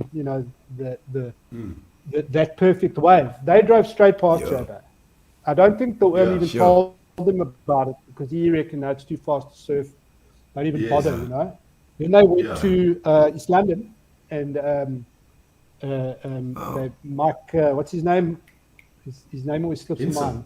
Mike. No, the PE guy. Dave? Mike? The surfer from PE. Mike, what's his name, man? No, it's older. Anyway, they went to East London and they told the East London guys, and then they went to Durban and hooked up with Max Wetland and the boys and told them about St. Francis. And this was in January 1964.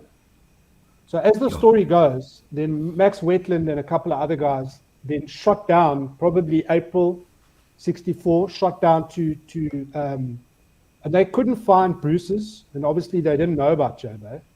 So they ended up at Seal, but it was onshore. And they apparently got skunked and drove back to Durban without surfing. At the same time, a couple of Cape Town guys, Cape Town crews, had gone up there. And as the story goes, John was showing waterlogged in That's PE. right. In Port Elizabeth. And he met up with these crews. It was John Grendon and Murph Bockhorst and a couple of other guys. And they met at the petrol station in Humansdorp. Andy John was coming Spengler. back. Wow. Andy Spengler was another one. Yeah. And John said, why don't you go and check out this wave in J-Bay? And if you get skunked, there's a great fish and chip shop there. You can go and get some fish and chips. Yes. From that So they petrol went station, they would have gone straight down the old road. Down. Yeah, and so they went to J-Bay. This is all stuff that I've researched, and I've spoken to. I've interviewed about 120 people for this book, Wow. and so that this is all from the horse's mouth, and the stories differ slightly. Yeah. Everyone's got a slightly different version, but this is something that I've pieced together. And obviously, a guy like Paul Buerter was very informative because he's also done a lot of similar work. Yes. And apparently the guys went down and they ended up at Impossibles, and apparently they paddled out, and the only one of them that caught a wave was Mike Grendon. So that's one story, that Mike Grendon was the first guy to actually catch a wave at J-Bay. Yes. And then Murph Bockhorst actually walked down to Point and then came back and said, hey, come check this out. And they went down to Point, and obviously it was breaking a little bit more mellow, and they all paddled out and all caught a couple of waves. So that's the one story. There's another story. There was Klaus Andrup and a couple of other guys that surfed the J-Bay in that same period, but they don't actually know who was there first. Because The irony, I was going to talked say to a the lot of the irony old of guys. this thing is, how would you ever actually know? I mean, No. how would I know if he surfs supers today? Unless he tells me, Exactly. Yeah. That's the carry on. Sorry, I beg your yeah. pardon. So that's another story. But a lot of the guys have talked to each other, and they reckon that crew with Andy Spengler and John Grendon was the first Cape Town crew to surf, surf J-Bay. And then in hindsight, I was just doing some research and going through all my notes and stuff this morning. And funny, Helvel claimed to have gone down there as well around that period and surf J-Bay. And then, Mike, you mentioned that some of the PE guys also said that they surfed there. Well, Mush's At definitely some stage. lays claim to surfing there. Yeah. One of the first. And Mushad. in the early 60s. yeah, early 60s. And the other guys that were older than him also have some claims to surfing. Yeah. Point, though, not Yeah. not anywhere super. else. Yes. Yeah, yeah. So there's quite a few different claims to who surfed. Yeah. Well, I mean, I'm sure it's all over but 120 people is a lot of people as well to interview. Yeah, no, But it's been over absolutely many possible. years. It's been a passion project, and a lot of them have been in Cape Town, and obviously a lot of relatives of John's, and a lot of guys like John Grendon, and I'm really stoked to have done this. It's not something that I thought of before I started, but in the 10 or 12 years that I've been doing this, it was a big break where I went overseas and I didn't do anything for about 6 or 7 years, and then I got back into it. That a lot of these guys have passed away. John Grendon, Donald Paarman, there's quite a long list, probably about 20% of the people that I've spoken. Margaret Smith, I visited her at her dog kennel in just outside Heidelberg, Swellendam. I visited her a couple of times. What a sweet old lady and an unsung hero of South African surfing was old Margie. Not so unsung. She was pretty up there in the day. No, in the day, She but was I a think hero now, of most of the girls. Yeah. Really? no, I mean Margie is just, I think, look, she is recognized, but I think she should be more recognized in the mainstream. She was really a pioneer. She really braved the odds and the chauvinism and the big boards. She told me stories about how she used to come back battered because she was a little thing, and she was riding these big Whitmore boards. Jeez. And so there's probably about 4 or 5 different stories about who first J-Bay. And I always say to the guys, like, it doesn't really matter, who was the first. It's like a bit of an ego trip, and it doesn't really matter. Did the guys keep it secret? I mean, certainly the Cape Town guys didn't keep it secret. You had the likes of Gus Goebel, who was also, one of the first guys to surf J-Bay. And then he was so enamored by the place, he bought a block of property, he told me, and fell in love with the place. So definitely, I think those pioneers are the guys that started the J-Bay as a surf destination, and then very quickly, the overseas guys started coming over. It's quite interesting to think that after Bruce and Robert August and Mike Hinson came to South Africa, the next international surfer to come here was Joyce Hoffman, and she came here in 1967. There were no other internationals that came until Joyce came. And then suddenly, there was just after the end of summer. I think Joyce came in late 66, early 67. But after the end of summer blew up in overseas, then the floodgates opened and everybody, J-Bay being discovered. I mean, that ultimately showed surfers that it was quite easy to travel and to go to different places that around was, the world. I mean, that wave that Mike Hinson caught at Bruce's was just a game changer in South Africa. Surfing history, South African surfing history. They'd really made, it was just the catalyst that spawned everything. And it was the worm who was the sort of the puppet master behind everything. Correct. But interesting just to know that I mean, and it's just really the marketing and the fact that that movie did well, that whatever was behind it and whatever made it happen, in those days, they had the right connections and they were able to do it. And amazing, it's from Hewlett's this whole thing. Would you not agree? If you go back to the Endless Summer movie, a lot of those things were embellished. I mean, he spoke about the 7 mile long wave, which is bullshit. The whole story about the dune thing and everything, they pulled in there late in the previous evening. They were all fighting with each other, and they almost didn't film that. The oaks were gut full of Bruce and his silly little vignettes, and they just wanted to get on the road, because they filmed that after they surfed, and the oaks were pumped. They were tired. But also, funny enough, that movie actually did a lot for South African tourism. Yes, and they reckon that from 66, 67 onwards, and I mean, that movie showed for 2 or 3 years consistently all over the world. I mean, I think something like 2 million people watched it, the first 2 or 3 years that it was being shown. It did massive things for South African tourism and actually spurred non-surfing tourism as well because of all the scenery in the movie. It was amazing. Yeah. But I also wanted to pick up on another thing about J-Bay, and that's its importance in contests. Because the UM in 66, 67, then 68, they had the first Springbok trials. And the world contest was supposed to be in Hawaii in 1968. They ended up cancelling it, and they actually they sort of cancelled the Springbok team. Max Wetland was the first seed, and they had the first trials in the Eastern Cape, and that was the Oom. He wanted neutral territory between the Durban and the Cape Town guy. Yes. So he picked the Eastern Cape to have all the Springbok trials. The first trials was in 68, then 69, 70, 71. All those, that was the Oom. And his whole thing was, and Gavin told me, there's a quote from Gavin, his whole game was to make it gnarly and hairy and pick the strongest team of the Oaks that weren't chicken. Yeah.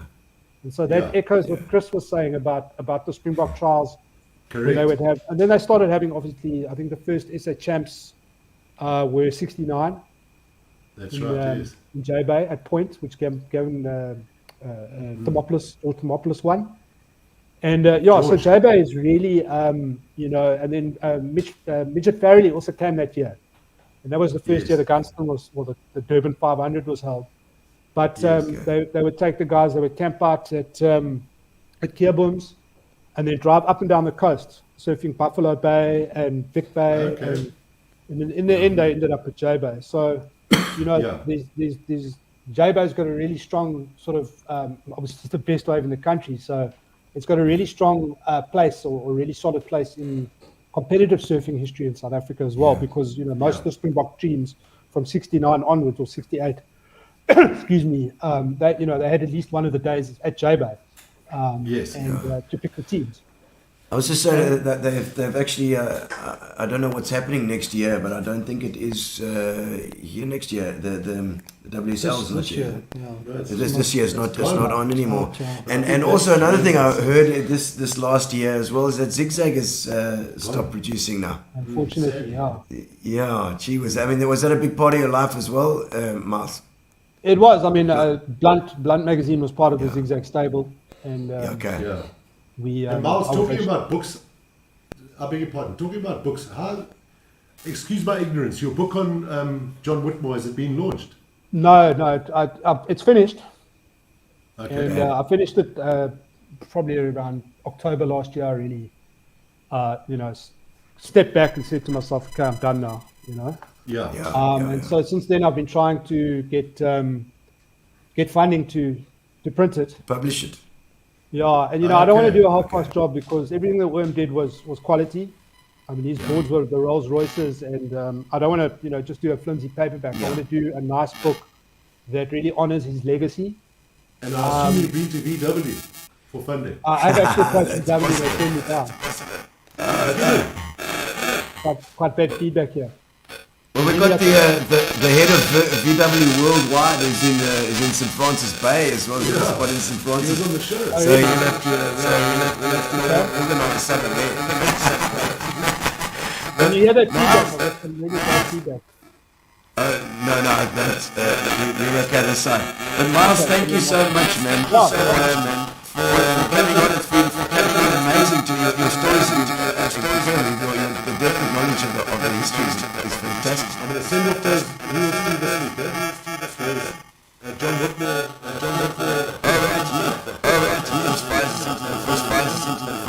Sorry, I've got some really bad feedback here. I can't hear you. Okay. Miles, thank you for joining us. Miles can message you on WhatsApp. It's been absolutely stunning. Okay, that's my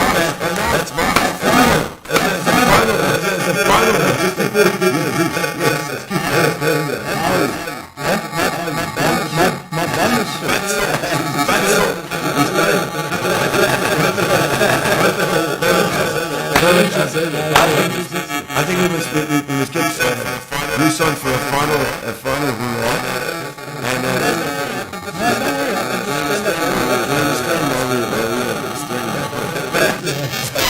Bruce Gold, let's chat to Bruce.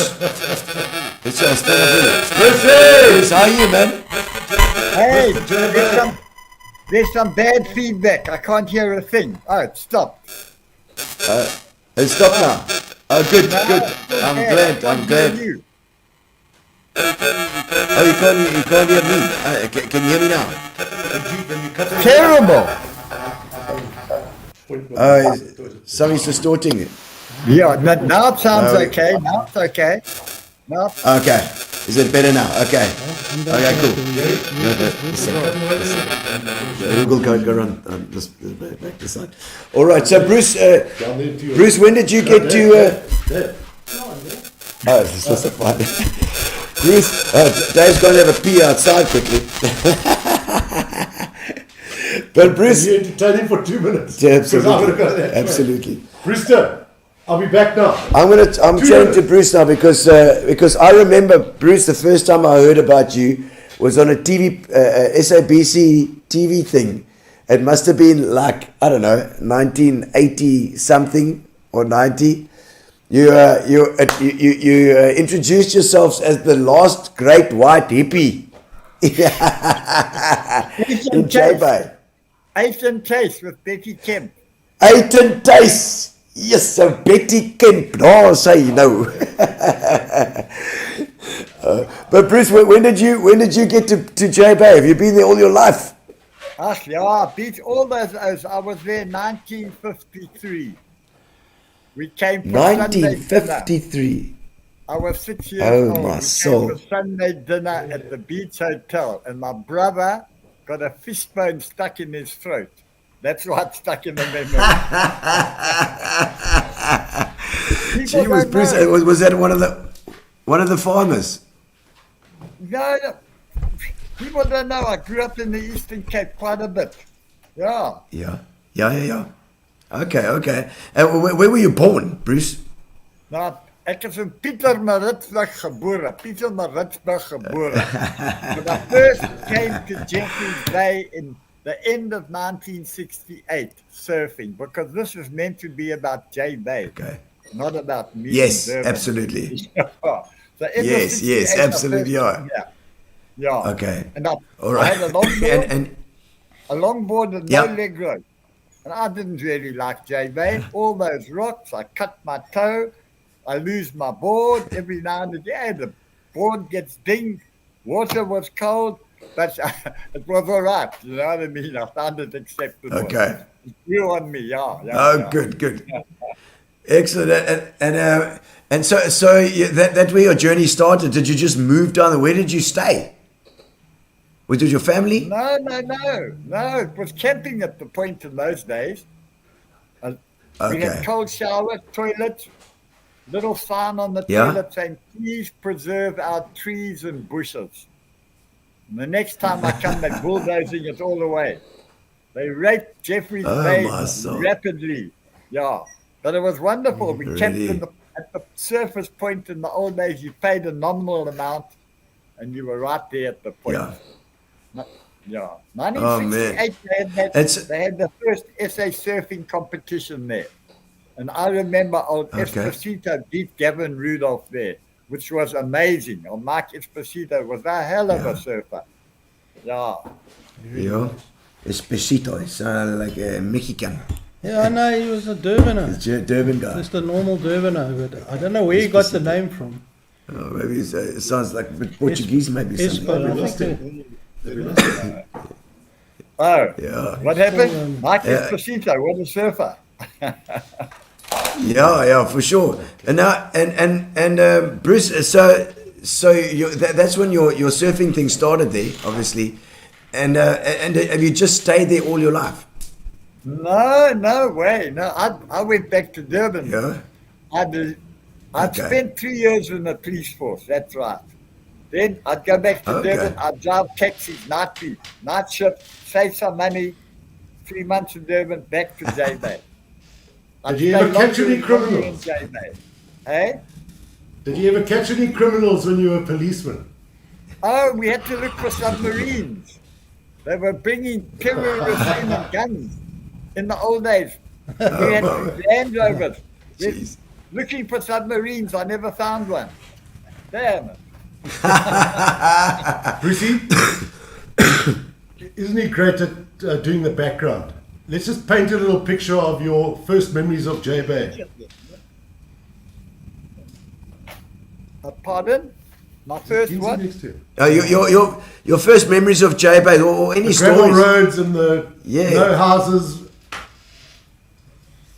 No, that's Richie Jordan next to me. Richie Jordan himself. Hello, Ricky Jordan. How's a Ricky Brew? Hello, brother. He's just been talking to Chris on my telephone. Now, Chris couldn't believe Ricky's sitting right next to me.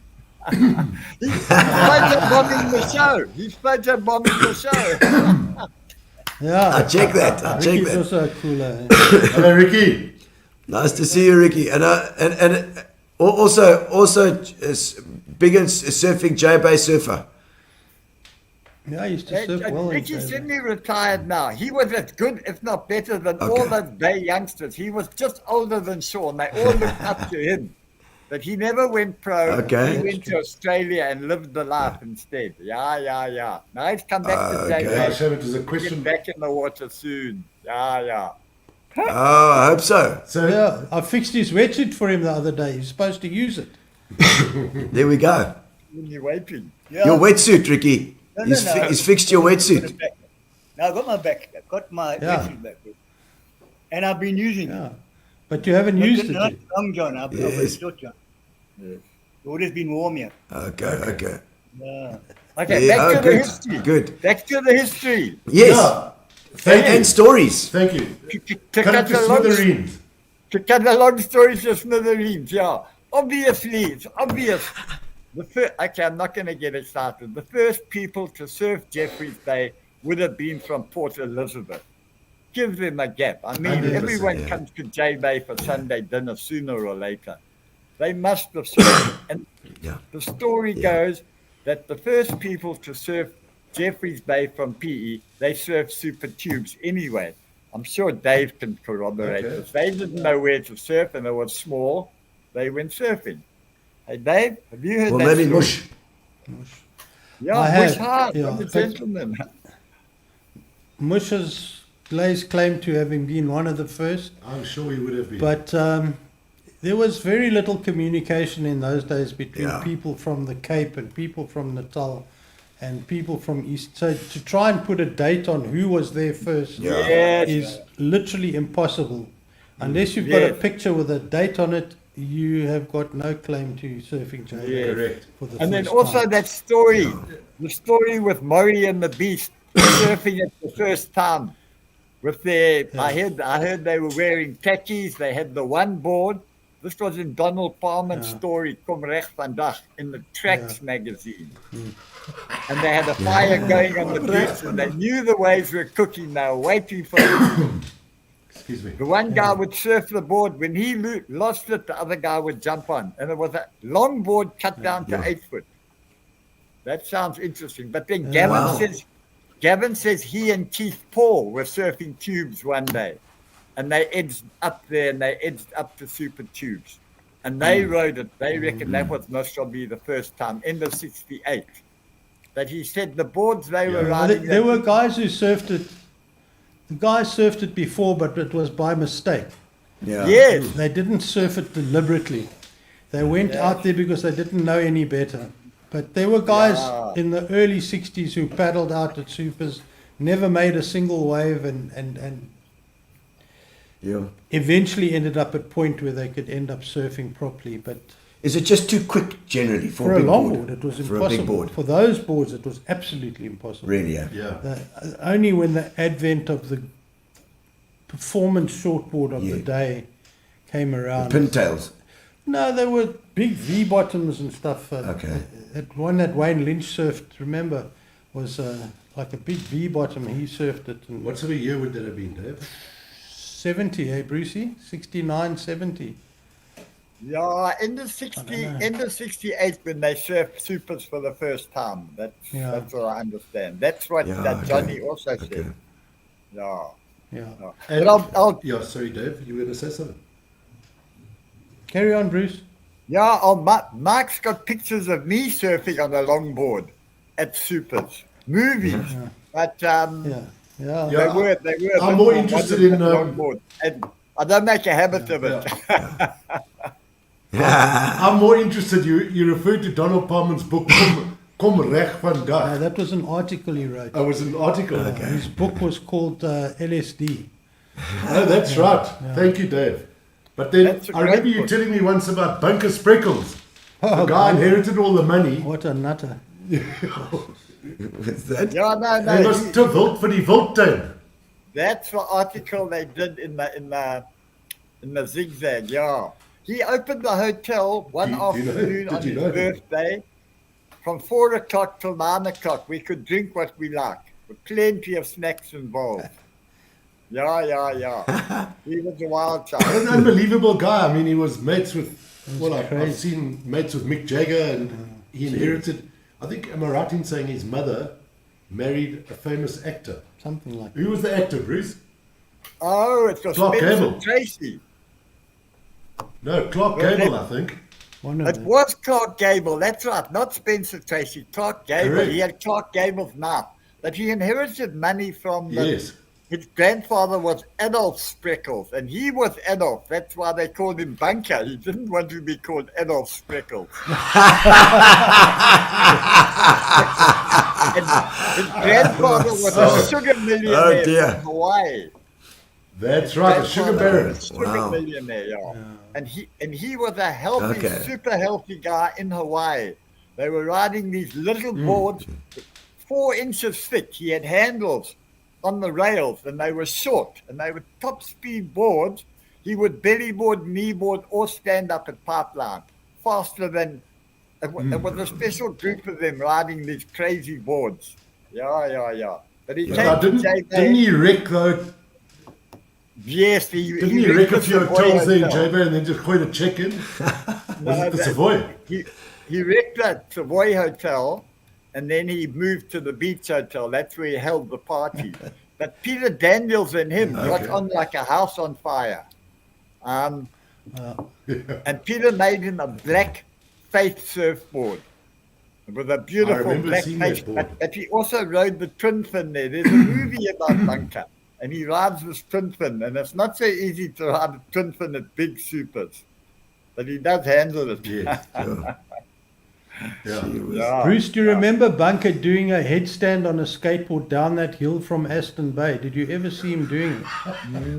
On his head. Is that Baltimore? Past John Ross's house. Where John Ross is back in town. I used to sweep that road. Yeah, that house.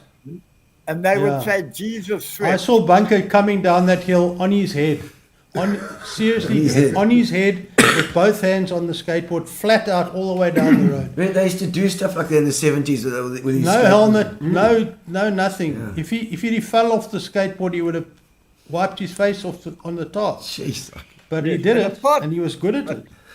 Of course. And apart from that, Larry Levine made surfboards in John Ross's house, and Sharon started off her business in a little cottage in John Ross's garden there. That's right. Yeah. Sewing those baggies.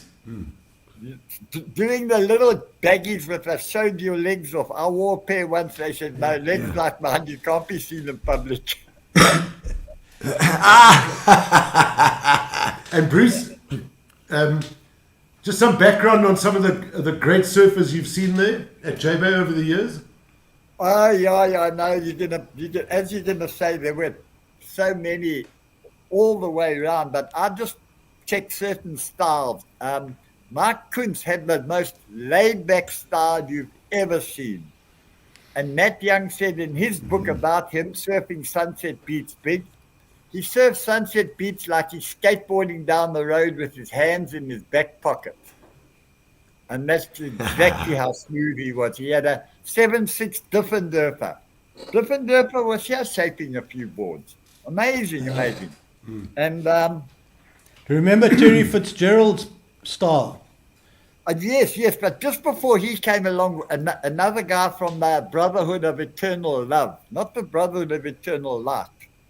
They were here, and this one guy, John Paarman, he also had a very slinky, snaky style. Mark Kuntz was with those boys.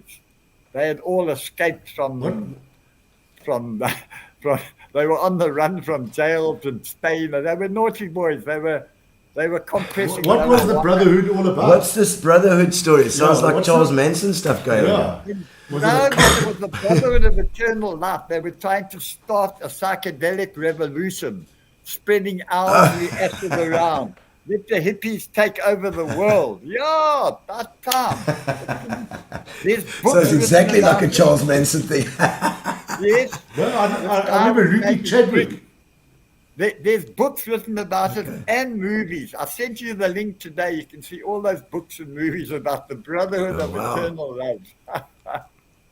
Okay.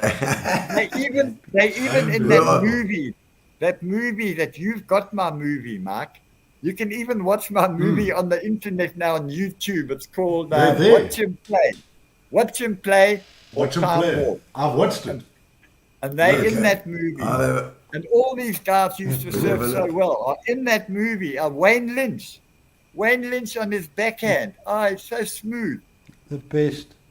The only one is like Simon Fish. Simon Fish surfs like that. It's slinky, stylish. But then Simon can also... He's East London boykie. Simon lives in Seals. Yes. Does he live in Seals? Does he live in Seals now? Yeah, what a lovely guy, Simon Fish. He's in Gans Bay at the moment. With... okay. Anyway. Badger. No, that's North Coast, really good goofy foot. What's his name?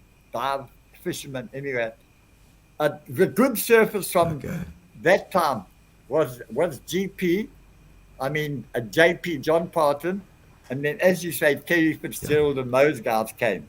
But then there was the South African boy, the king from St. Michael's, Geoff Hoffman.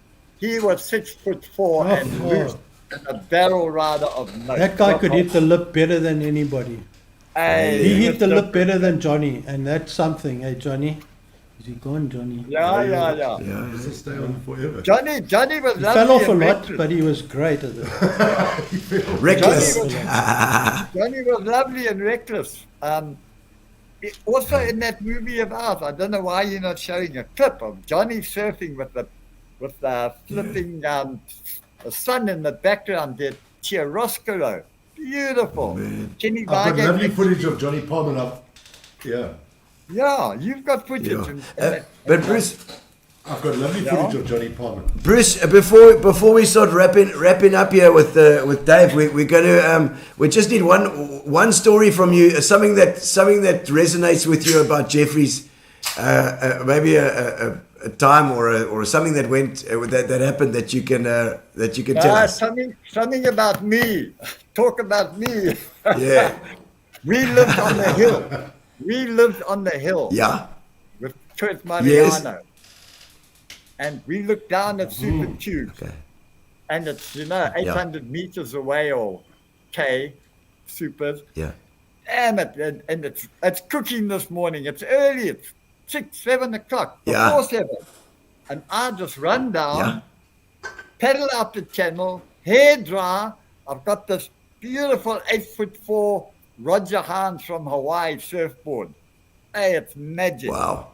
I'm out the back paddling. I said, where's everybody? Where's everyone? I'm paddling out by the car park. There's 2 or 3 people there.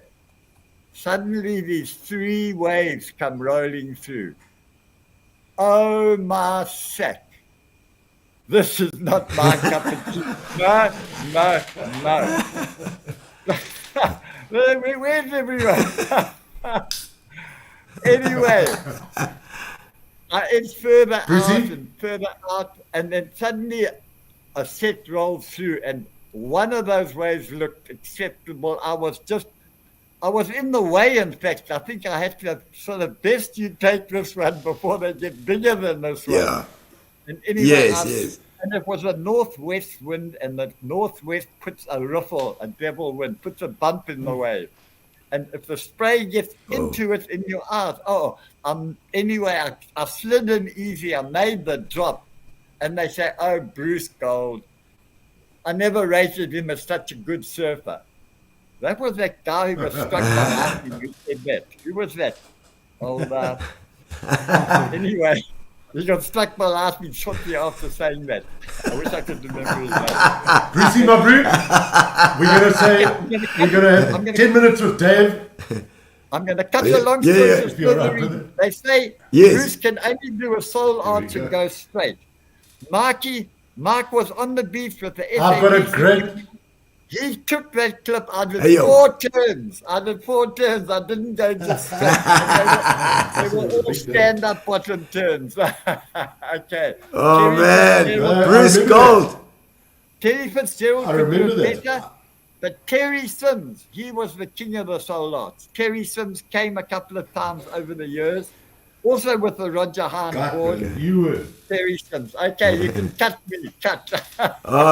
Bruce, Brewster. you've been absolutely fantastic.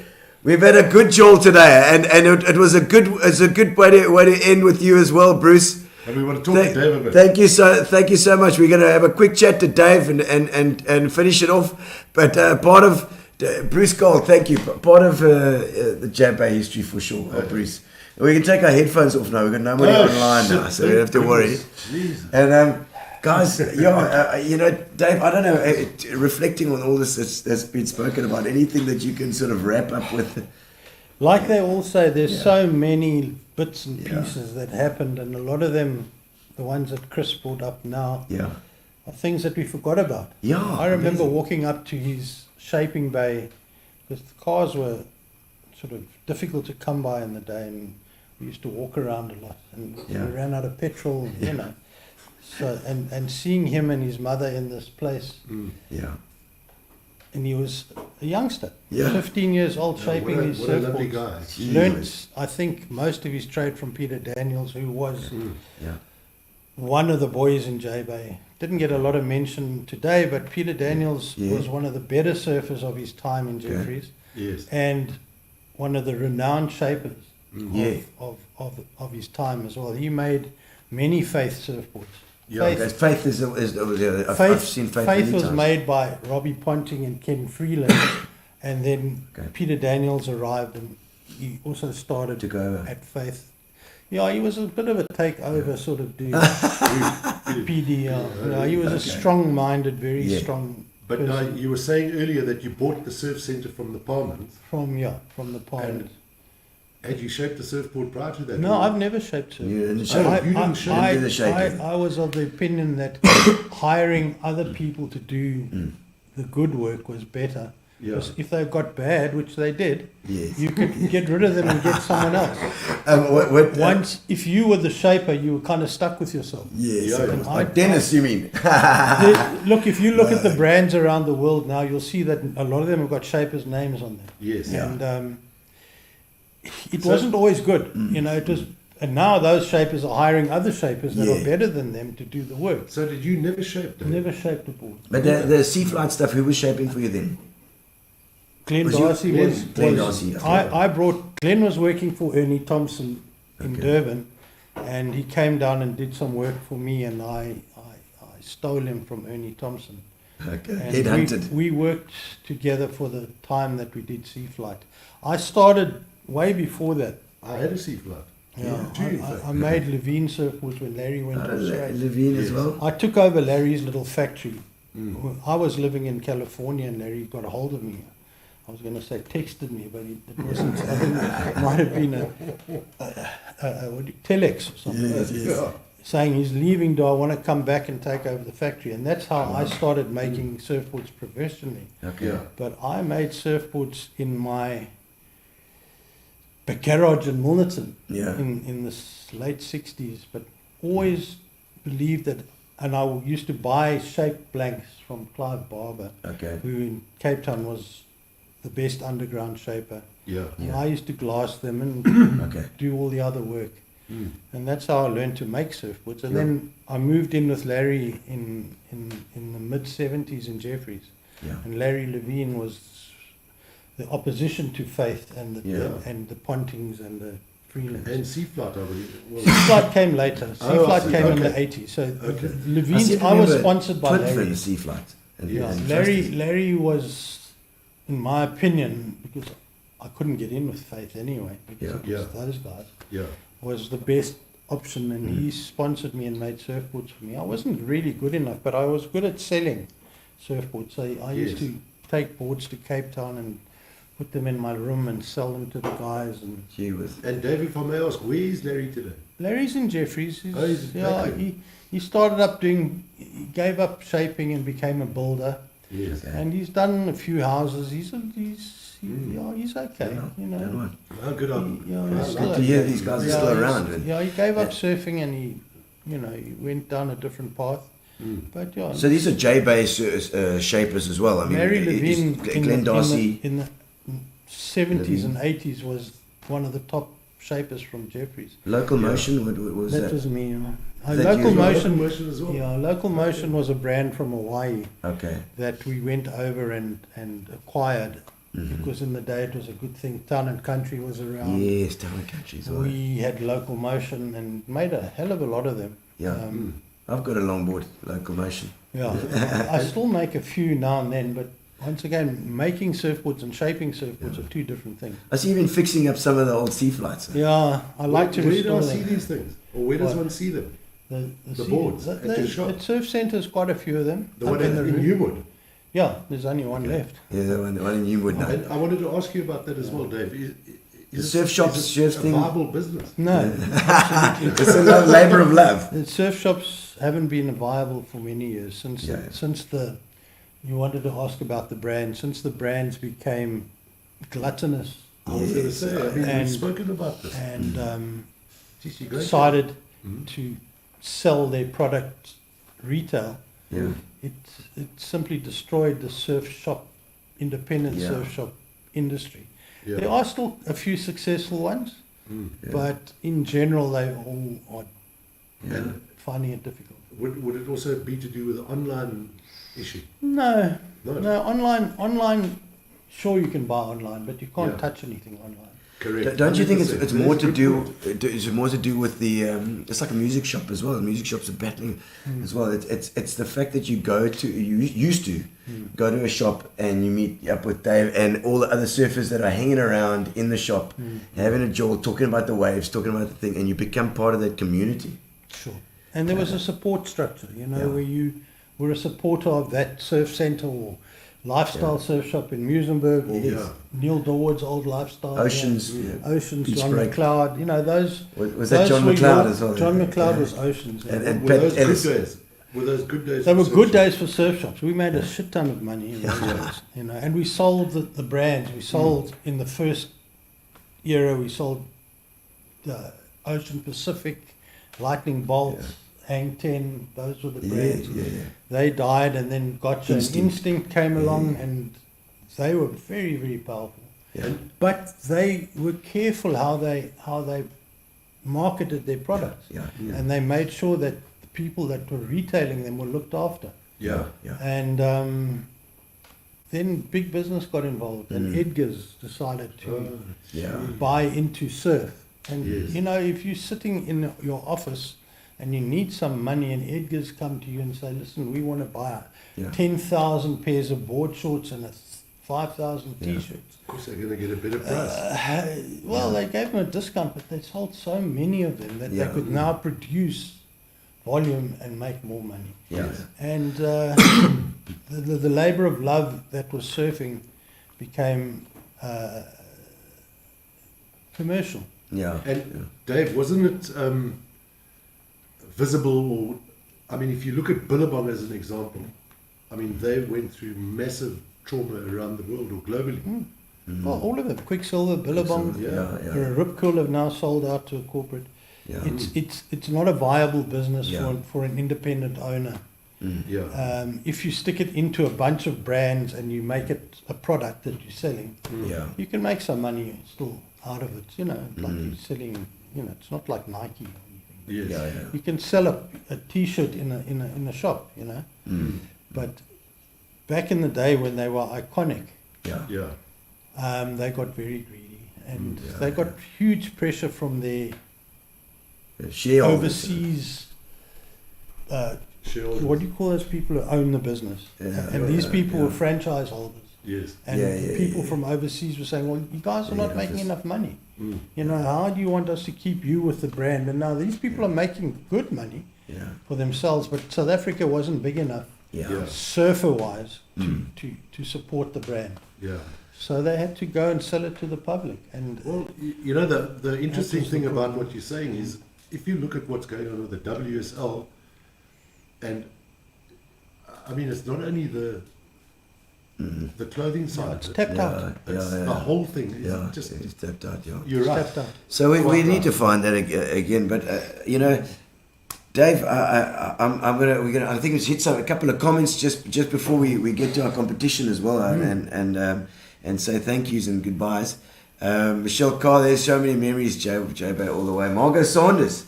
Margot, what a great surfer as well. Margot, and love Margot. She's great. She's got is it Igoti? Huh? Igoti. I love that stuff. I need a lazy Susan, Margot. I need a lazy Susan. Paul van Jaarsveld, how's it? Loving the stories. Bruce Gold. Thanks to Bruce as well. Yeah, no problem. I see. Thank you, Chris. He's saying thanks to Chris there as well. Johnny Everett. The old sucker this newly arrived lighty into peddling. Who's that saying? I don't know. Everett. He's the old Everett. bully. He's the old bully. There we go. Johnny! A dirty water hole in the rip, and he got launched. Take a two-wave hold down, shame. He is like that. It's hectic. There we go, Gavin Rudolph. He's been mentioned quite a few times, Gavin, of course, as well. Dennis, we haven't really mentioned as well, but Dennis, what a legend as well. Yeah, Dennis, he's been on the show before. Bruce from your goddaughter. Oh, there we go. Yeah. Bruce has got family. Give it to him. He's got family all over. But surprises every day. Yeah. Dave Lipschitz, thank you so much for coming on and anchoring our show here. You know everybody. It's been more fun listening to the other guys. Thank you so much, Dave. Ivor Waite, thank you, Ivor. And we're going to do our competition now as well. We've got all you guys that are on now. We're going to put you in a draw. Whoever comes out on as the winner is going to get a case of Fitch and Leeds. So let's check who it's going to be. I don't know. We pulled the leader. Grant Barber, you are the winner, and we will get hold of you. We'll get Wendy to get hold of you. Thank you, all of you for joining us. Thank you to Spa. Thank you to Fitch and Leeds and Sovereign, as well as Amobia for our internet. And thank you for joining us. And we'll see you next week. Next week we've got the jazz legends in next week. It's Kanya Matomela and his dad, Wela Matomela. African jazz. We're going to be chatting about jazz next week. So if you're into jazz, pull in next week and we'll do it. But thank you so much, Dave. You've been a legend as well. Thanks for coming all the way in. Thank you. You've been great. Thanks. And we'll see you next week. Thank you, ladies and gentlemen.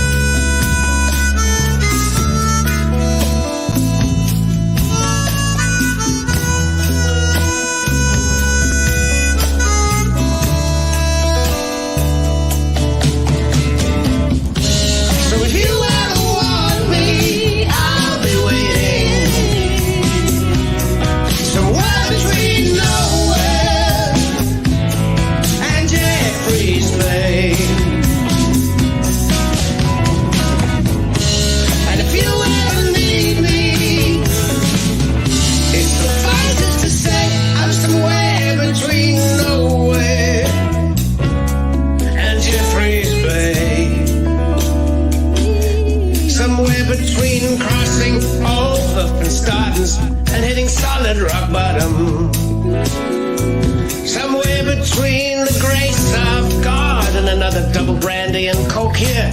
What do you say? It's not much of a picture postcard place. There's not much of a tourist destination. I'm sure you'll agree if, like me, you're a cynic in every single way.